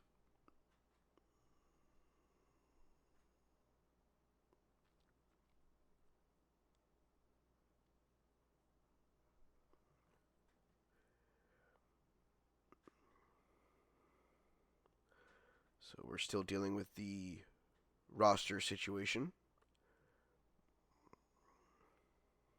Looks like we may have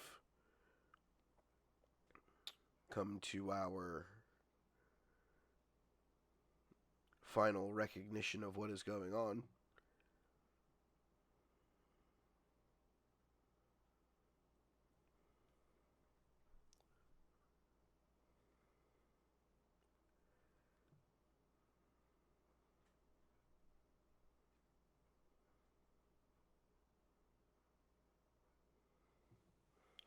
All right, looks like we are ready to roll.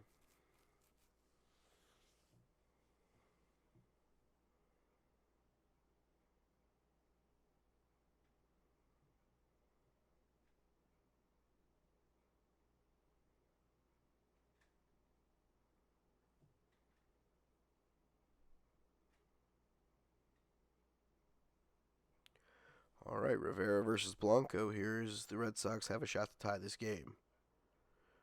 Rivera wastes no time, right up down in the 3-4 gap. And the Red Sox have tied this game as Sheldon will go to third. And just like that, we're all squared at 3. Jonathan Rivera, his second hit of the ball game. He's had 2 of the biggest at-bats of this ball game for the Red Sox. That triple that scored Sheldon in the second inning, and now this RBI single against Luzardo Blanco. That ties this ball game up at 3.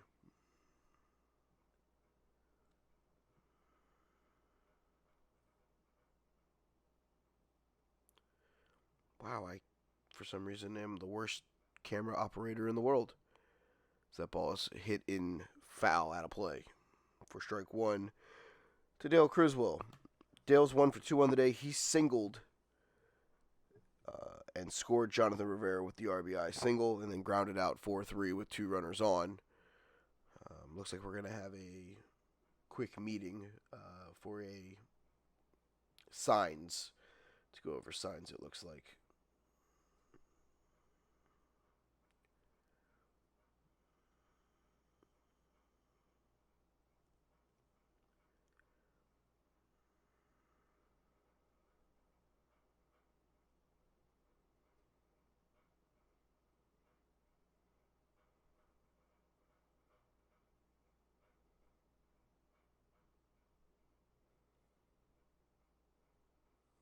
Dale here with a shot to give the Red Sox the lead.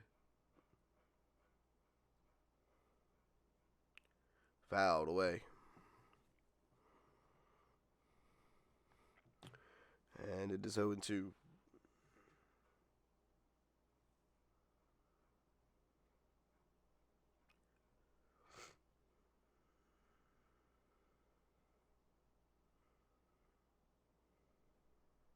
Fouled away while Rivera was off and running with the pitch.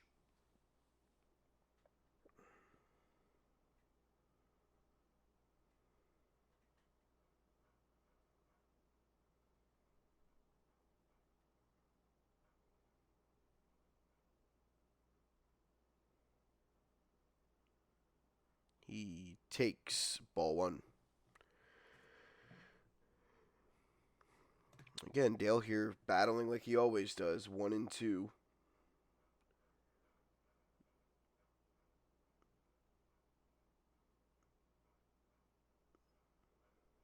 Rivera off and running.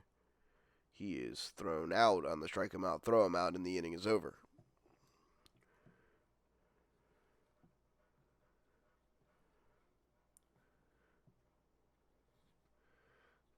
But the Red Sox tie this game up. They score a run on 3 hits, no errors, 1 left on base. We're tied at 3 going into the 7th.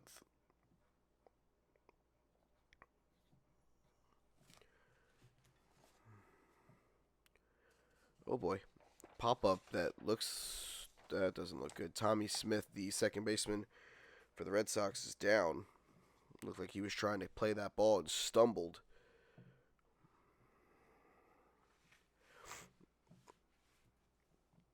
That was off the bat of Yoander.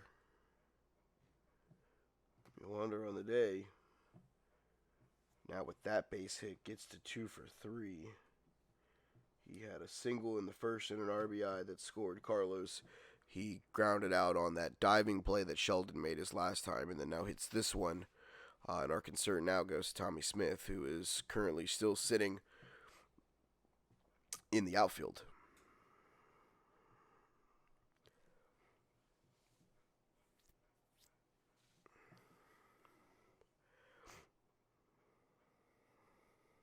So it looks like Tommy is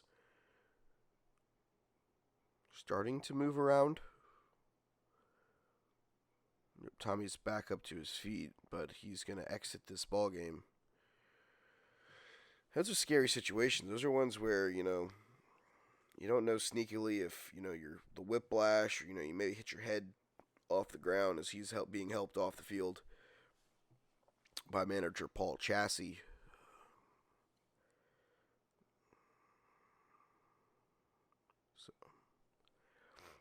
Looks like Tommy's going to have to come out at least for a little while here to get his wits back against him. Hopefully this is just a minor thing. Nothing severe or of any consequence, as Tommy's going to have to exit this game to get himself checked out. Top of the 7th, tied at 3. Go-ahead run for the Sugar Kings currently sits at first base after that jam shot flare single by Yonder off of Austin Price, the Red Sox pitcher. Final line for Abdel. He gave up the 3 runs, all of which were earned. He will not have a decision. That means that Paul will also not be a part of the decision as the game is tied and both pitchers' days are completed.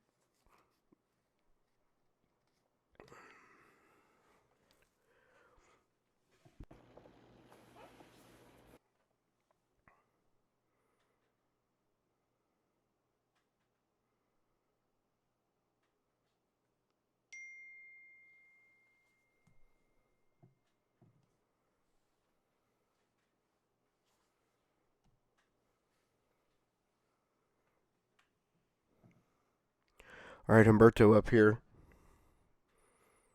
1 for 2 on the day. He singled and then flew out to center field as he takes ball 1.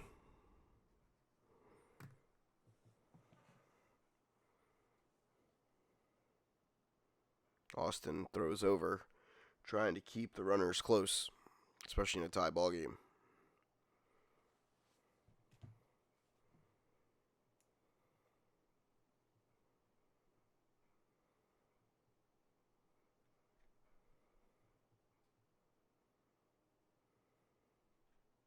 Again, picks over, trying to keep the runners close.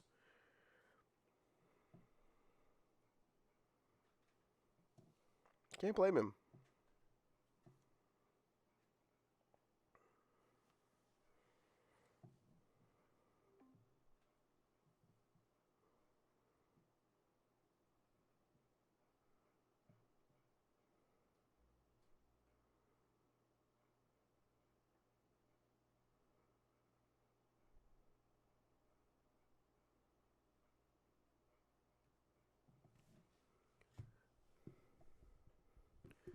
Trying to figure out what's going on right now.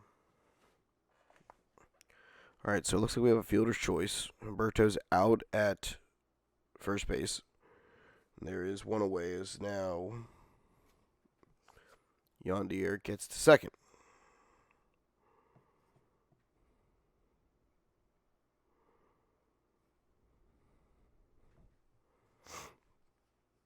That'll bring up Ryden.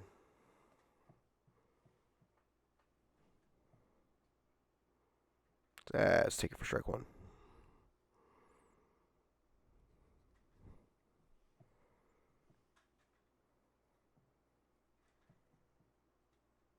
Austin sets. Nope. Gonna pick over.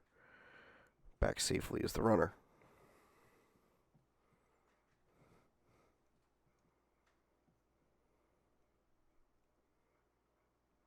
Sets and delivers low for ball one. Good pick by the catcher to not allow that runner to get to third with less than 2 outs.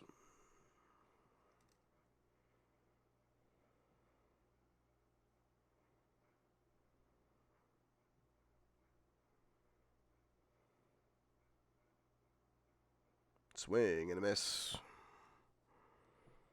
1-2 to Ryden. Not the best with names, as I've said.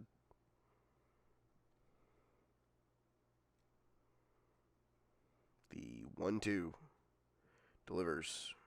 That ball is hit in the air. Count.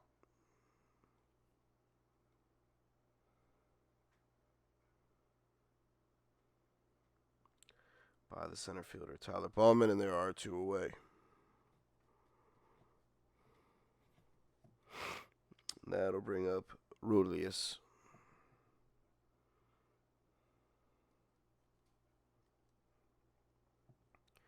As he will try to find a way to get this run in.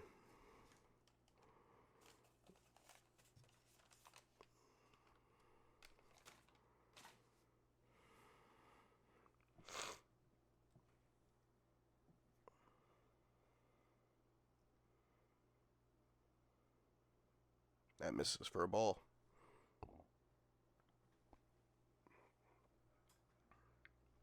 Big spot here. Top 7. Go ahead run at second.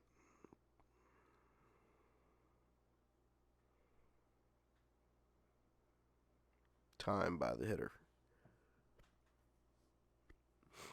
3-3. Red Sox have yet to lead this entire ball game. Sugar Kings are the only team that has had a lead at any point through the duration of this contest. Austin keeping the runner close.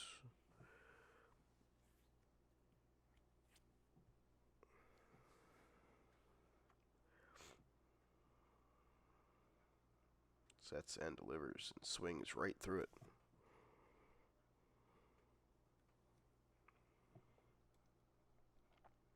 He was trying to make it 5-3 with one swing there. That was the trying to hit it to Boca Raton. That's fouled away. And now Austin's got a shot here to get out of this inning with no damage.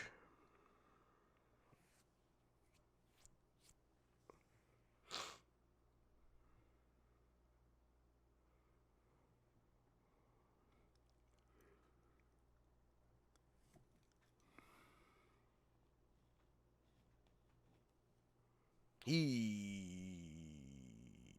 fouled that right off of his foot. Ow. It just looked painful.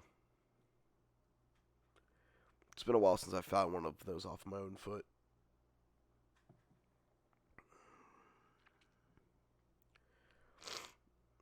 It's the worst feeling in the world. Whack that off the inside of your own foot. You just want to cry.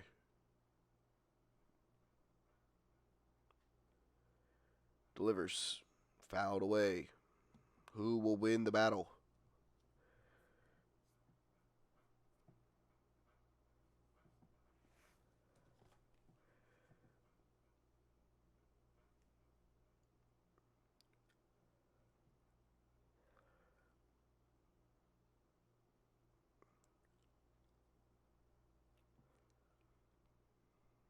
Big spot here for Austin and the Red Sox. He gets the sign, he sets, and delivers. And he will foul it away again. Neither guy wanting to give in here. One of them will unfortunately have to lose this battle.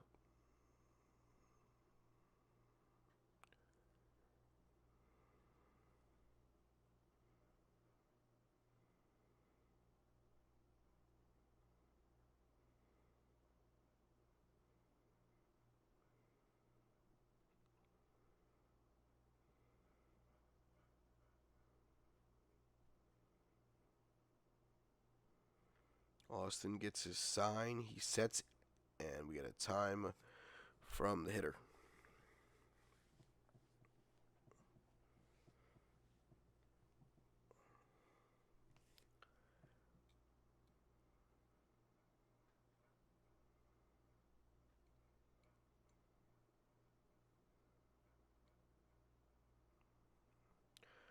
And the runner will take third on that. Score that a wild pitch. And now, with another one of those, would give the Sugar Kings the lead without needing a base hit.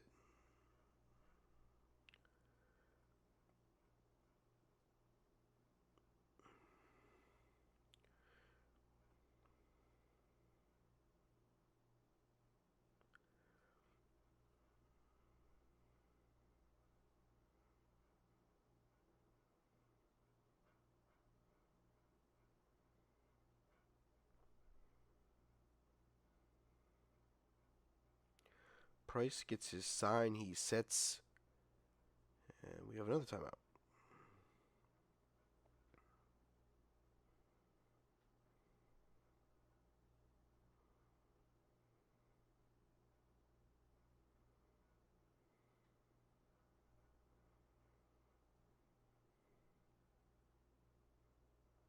That misses, and we're full.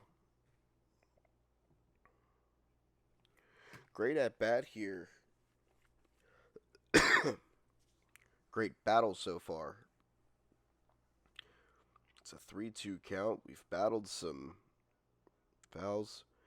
Austin delivers. That's a ground ball to second.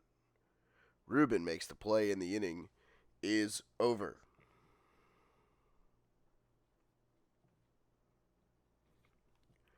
No runs, one hit, no errors, one left on.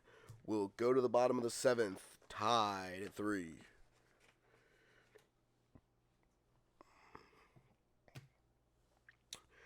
Garcia, Smith, and Matthews, the 3 due up here for the Red Sox. Don't know if we'll see Tommy after that fallout in the outfield, or shallow right center field where he was helped off of the field. As we got a big hack from Garcia there for a strike.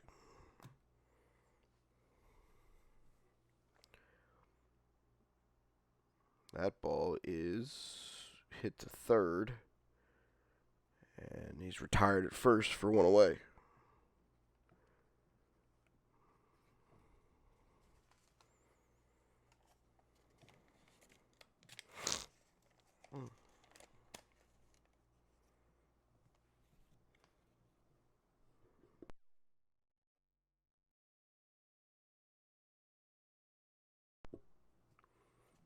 And we are going to get a pinch hitter here. It is Kohler. Number 5, Kohler. Coming in to hit for Tommy here in the 7th. Hopefully Tommy's okay.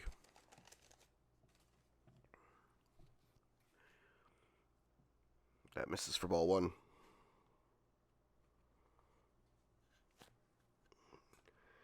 Tommy for the day went 0 for 2. 0 for 1 with a strikeout and a sacrifice bunt. Kohler hits a ball. He will be safe. On the error by the third baseman.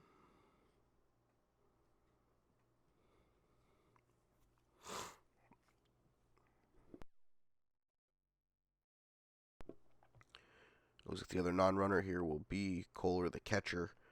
Garcia, the last batted out, will come in and run for him.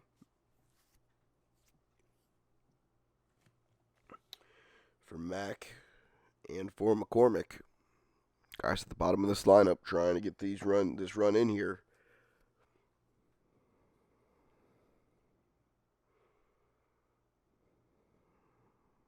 Picked off over by Blanco. Safe at first is Garcia. Mack here on the day is 0 for 1. He flew out in foul territory to the catcher. He walked his last at bat. That is taken for ball 1.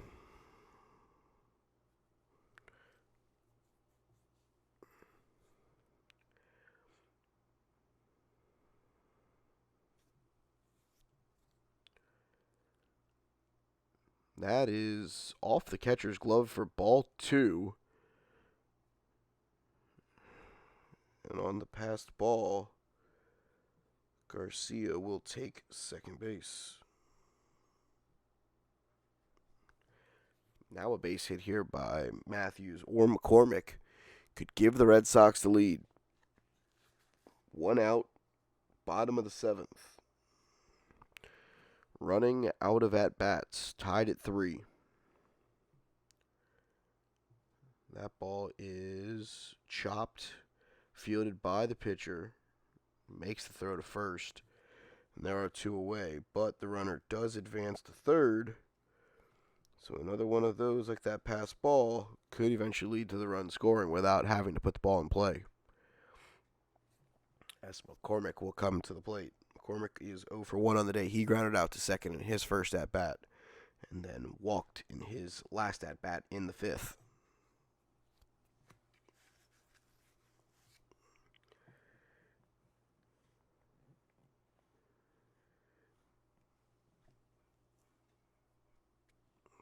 Big spot here for McCormick as he has the go-ahead run standing 90 feet away. Fouled away.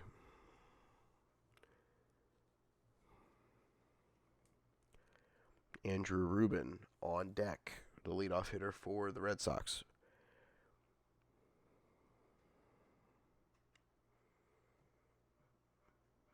Taken for a ball.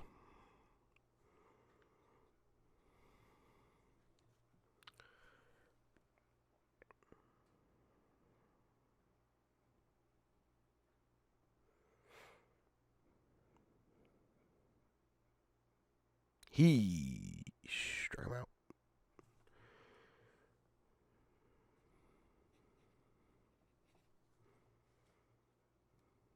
No runs, no hits, 1 error, 1 left on base. We'll go to the top of the 8th. Derek, Richard, and Guillorma, the scheduled 3 hitters for the Sugar Kings, as they look to get a lead.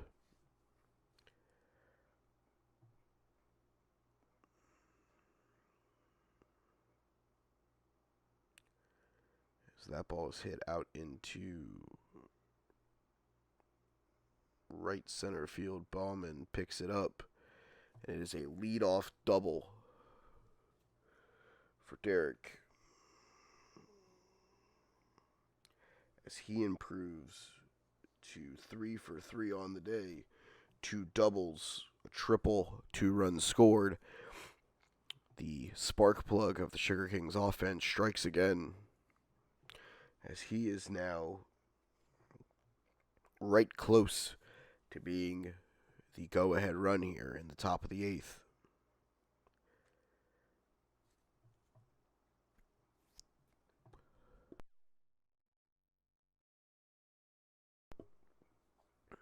Looks like we have a pinch hitter here for Richard. Will Orlando, the pinch hitter.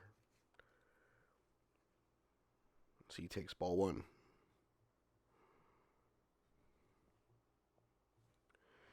there's Johnny confirming the substitution.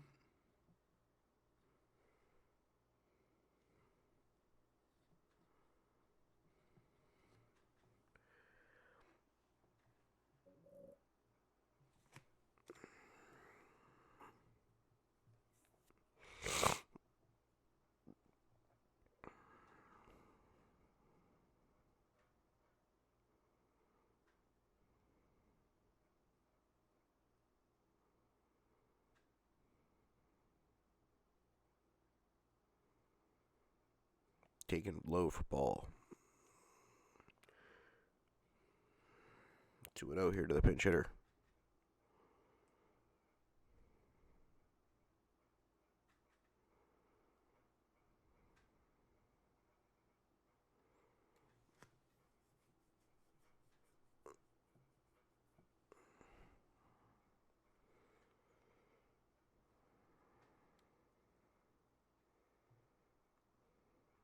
That bunt is foul.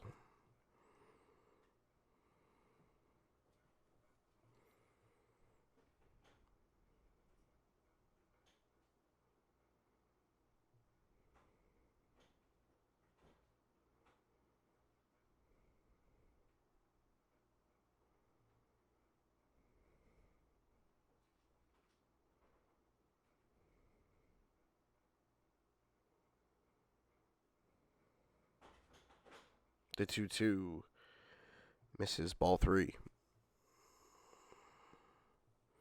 Full count here to the pinch hitter.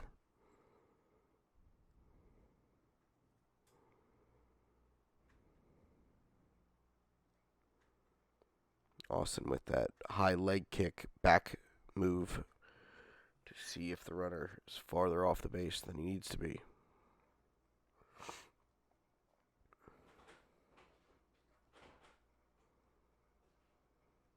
He struck him out. Big pitch there by Austin Price for out number 1.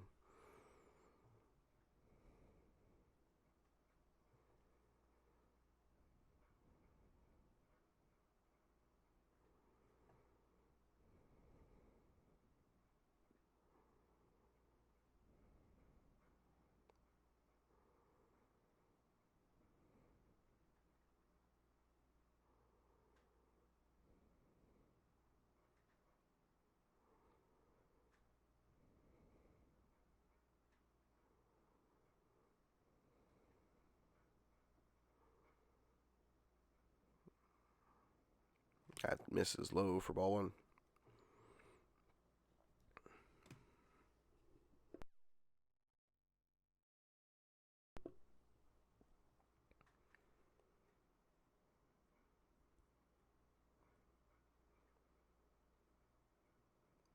That ball is up the middle.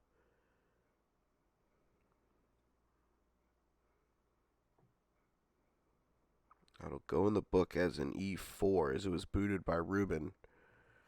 And now, runners stand at the corners with 1 away.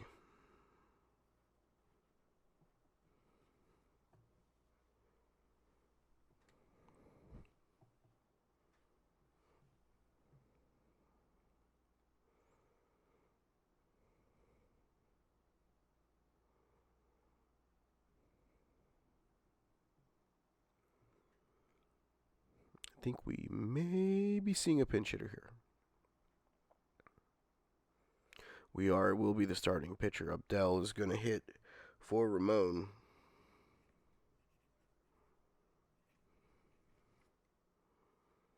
Here in the 8th.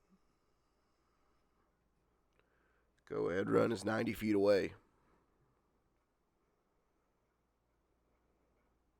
Strike 1.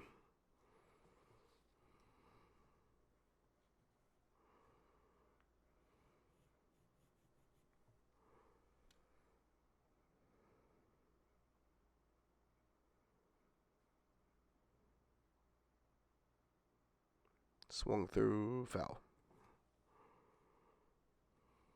0-2 very quickly to the pinch hitter. Price trying to get out of a jam.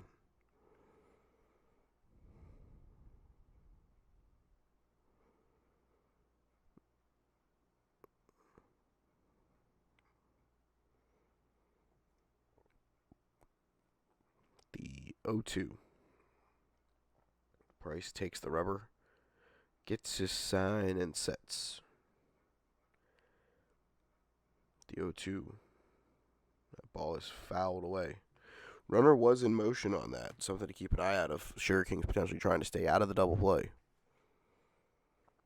The double play would be an absolute backbreaker here for the Sugar Kings, as that go-ahead run stands 90 feet away.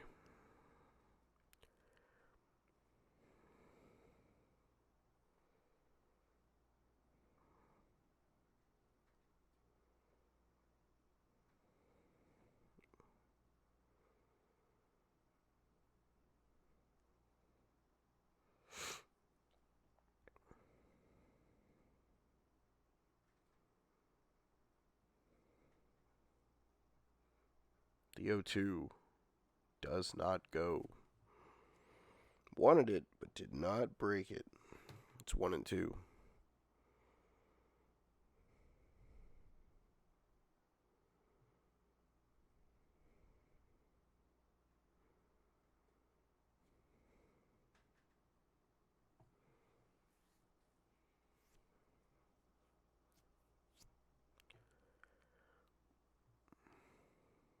Keeping the runner close.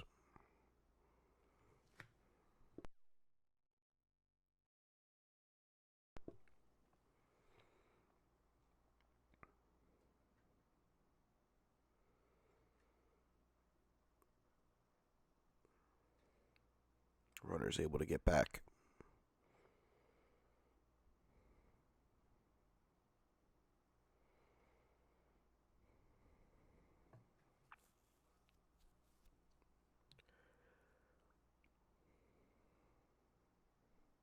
Strike 3 looking. Price has battled back and struck out 2 out of the last 3, and the tying run still stands 90 feet away as the pinch hitter Lewis, who hit for Humberto in the 6th inning, will come up. He is 1 for 1 on the day. A base hit here would give the Sugar Kings the lead.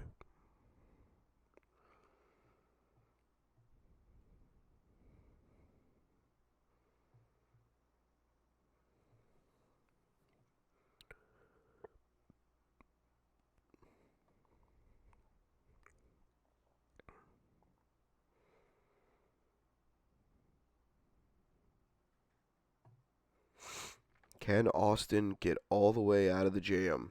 Runner's going, and they will let him take second base. Takes it on the stolen base. It's ball 1 to Lewis. Now a base hit could score 2 runs. It could make this game almost a vice grip for the Sugar Kings.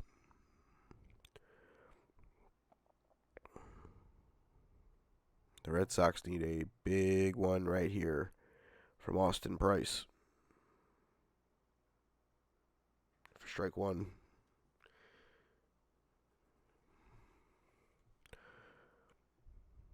The lefty has to battle all the way back here. Go ahead run 90 feet away. Insurance run at second. Can he get out of the jam?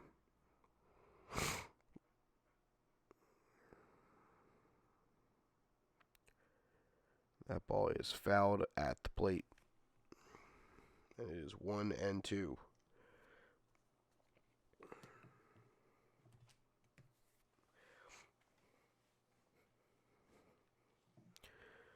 Again, this is a big spot here for the Red Sox, also for the Sugar Kings. Price got himself into a little bit of trouble with a leadoff double. The runner got to third on an E4. We're now second and third with 2 outs as he came back and struck out 2 out of the last 3. Can he get another strikeout here and keep the tying run standing 90 feet away? Sign, he sets and delivers. He fouled it back. Oof. Trying to elevate to one of the taller guys in the Sugar Kings lineup. He was able to foul that off.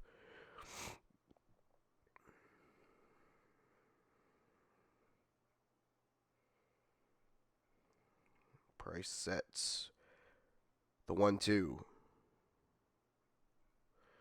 Low. It is 2-2 to Lewis. Again, he pinched it for Humberto. Humberto was 1 for 2 on the day with a single. Lewis singled in his last at-bat. That came off of Austin. Lewis is thinking if some is good, more is better, because a base hit here would probably give the Sugar Kings a 5-3 lead. Price looks in at Kohler. Steps off. And we'll do it again, 2-2.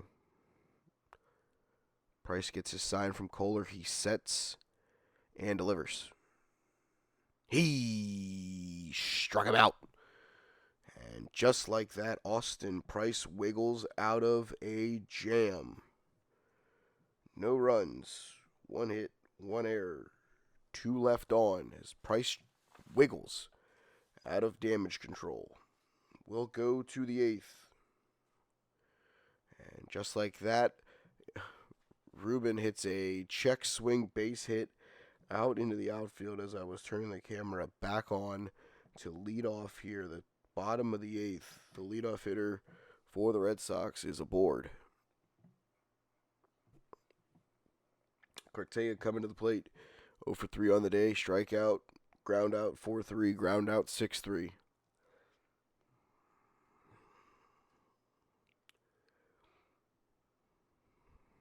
Let's see what manager Paul Chassie decides to do here.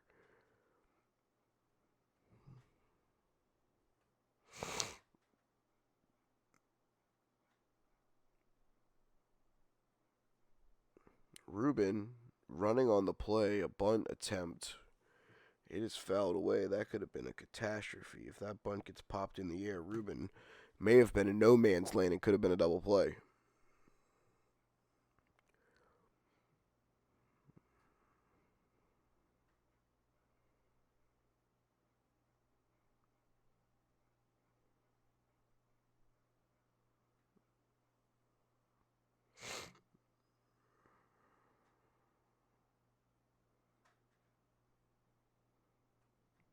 The 0-1. Bunts it. Good bunt, but it ends up going foul late. And it is 0-2.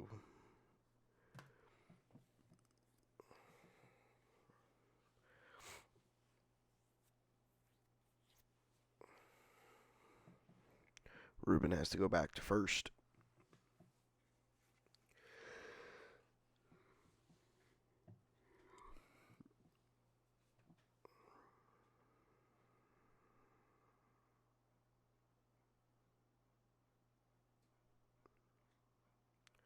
The 0-2 misses up.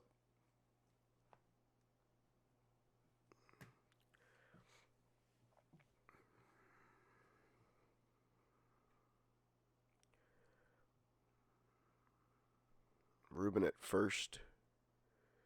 Cartaya at the plate.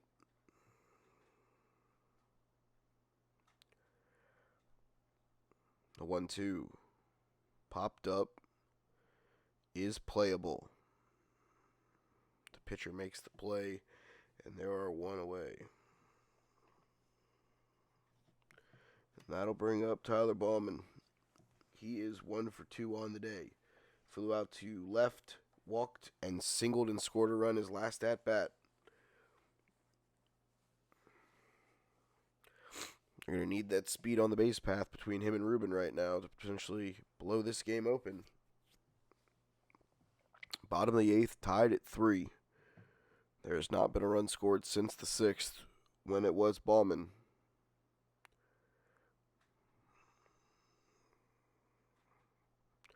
Steps off, Ruben back safely.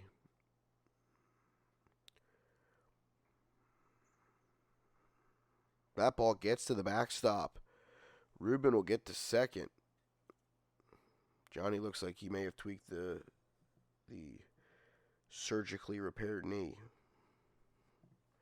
Wild pitch gets Ruben to second and puts the go-ahead run in scoring position.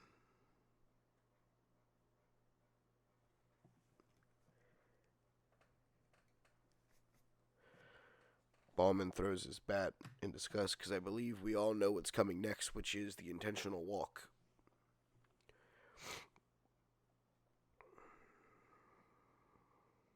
Yep, and that's exactly what's going to happen. They're going to walk Baumann intentionally to set up the double play.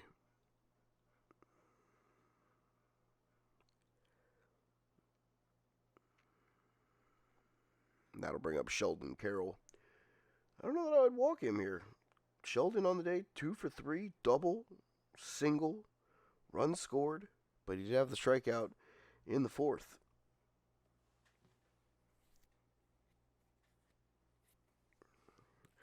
Johnny trying to get that feeling back in his knee. Hurting.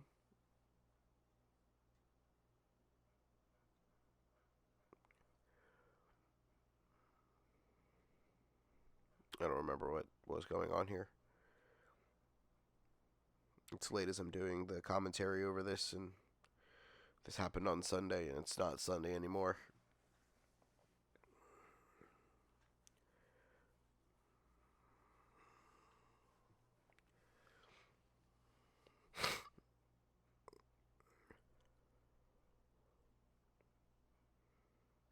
Oh, that's what we're doing. We have a pinch runner for Bowman, which is Austin Price.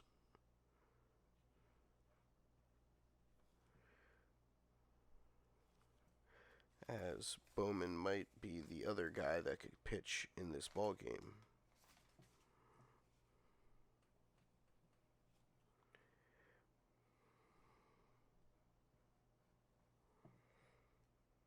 And again, Sheldon Carroll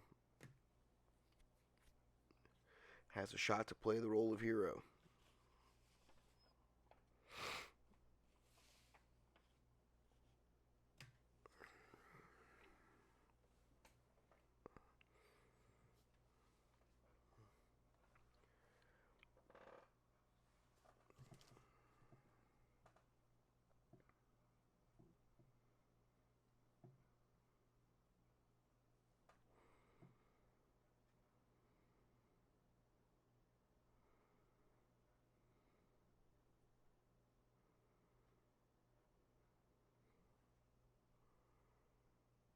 Sheldon stepping in against Blanco here, trying to give the Red Sox the lead.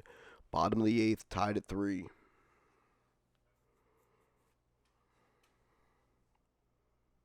That misses for ball 1.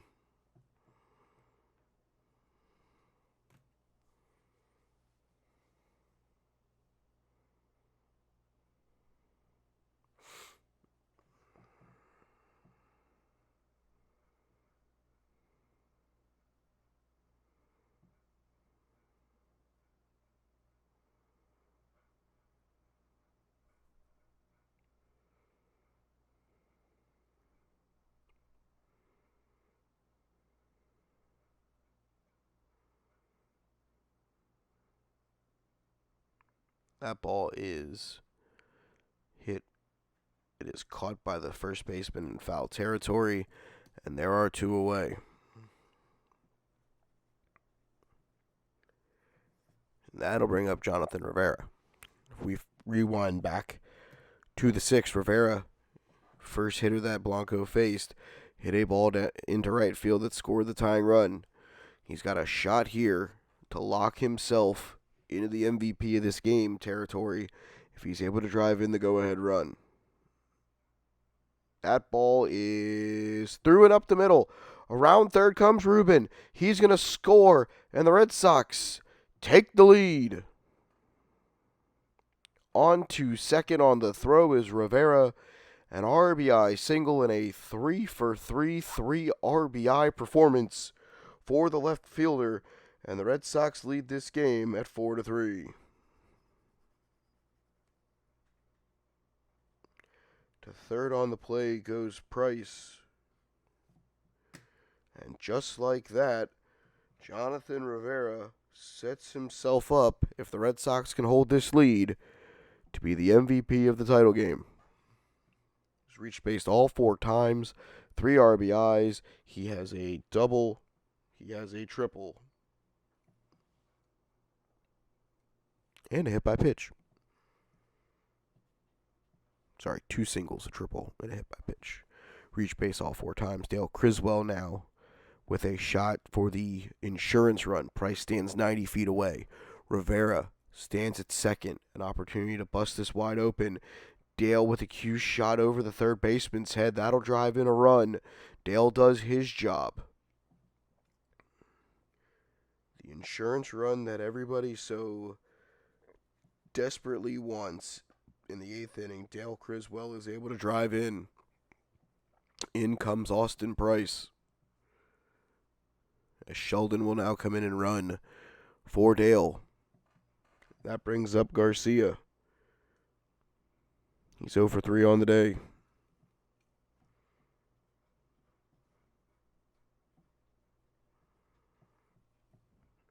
I didn't really get to talk about Dale's day because he just went up there first pitch when hacking.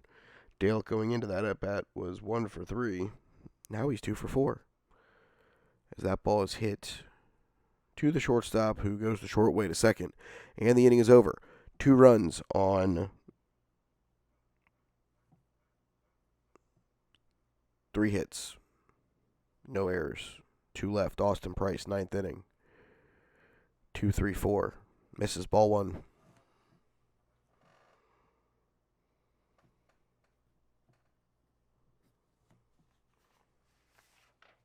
Strike 1. Carlos is the hitter right now for the Sugar Kings. He, on the day, is 1 for 3. He puts the ball in play.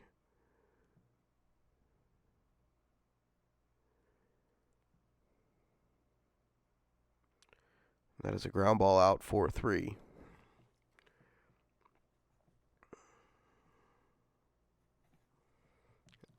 And that'll bring up Alejandro.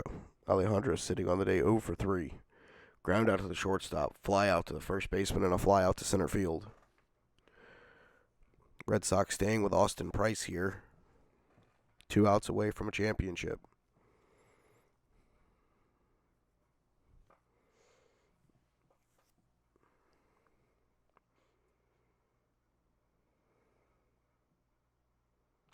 That ball is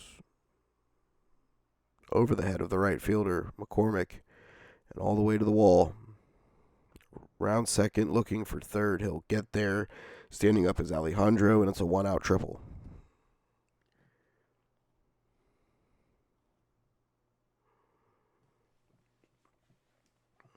And that'll bring up Yonder. 2 for 3 on the day. If it wasn't for a great diving play by Sheldon Carroll in the 4th, he would be 3 for 3. He does have an RBI on the day in his first at-bat. He drove in Carlos. He's got a shot here to chip away at this Red Sox lead. Top 9, 5-3 Red Sox, 1 away. That ball is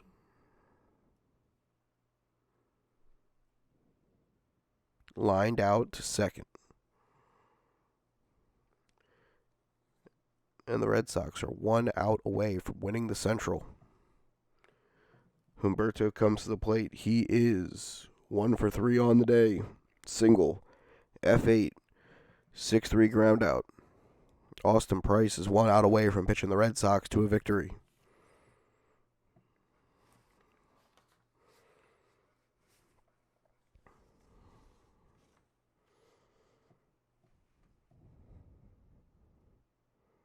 That ball is hit to third. He'll have all the time in the world to make the throw. The Red Sox are the winners of the Central Division. A 5-3 final score from St. Aloysius, and the Red Sox are your champions of the Central. The win on the mound goes to Austin Price. He goes the final 4. Gets the victory. The loss, Lazaro Blanco of the Sugar Kings. The Most Valuable Player Award goes to Jonathan Rivera of the Palm Beach Red Sox, who goes 3 for 3, reach bases all 4 times, drives in 3 runs, including the game winner. So we see the handshake line, we see a photo of the team and of the most valuable player. Guys, I appreciate you watching with me. I appreciate you guys hanging out with me. Until next time, enjoy your sunny days and double plays, and we'll see you on the diamond for more Palm Beach baseball action.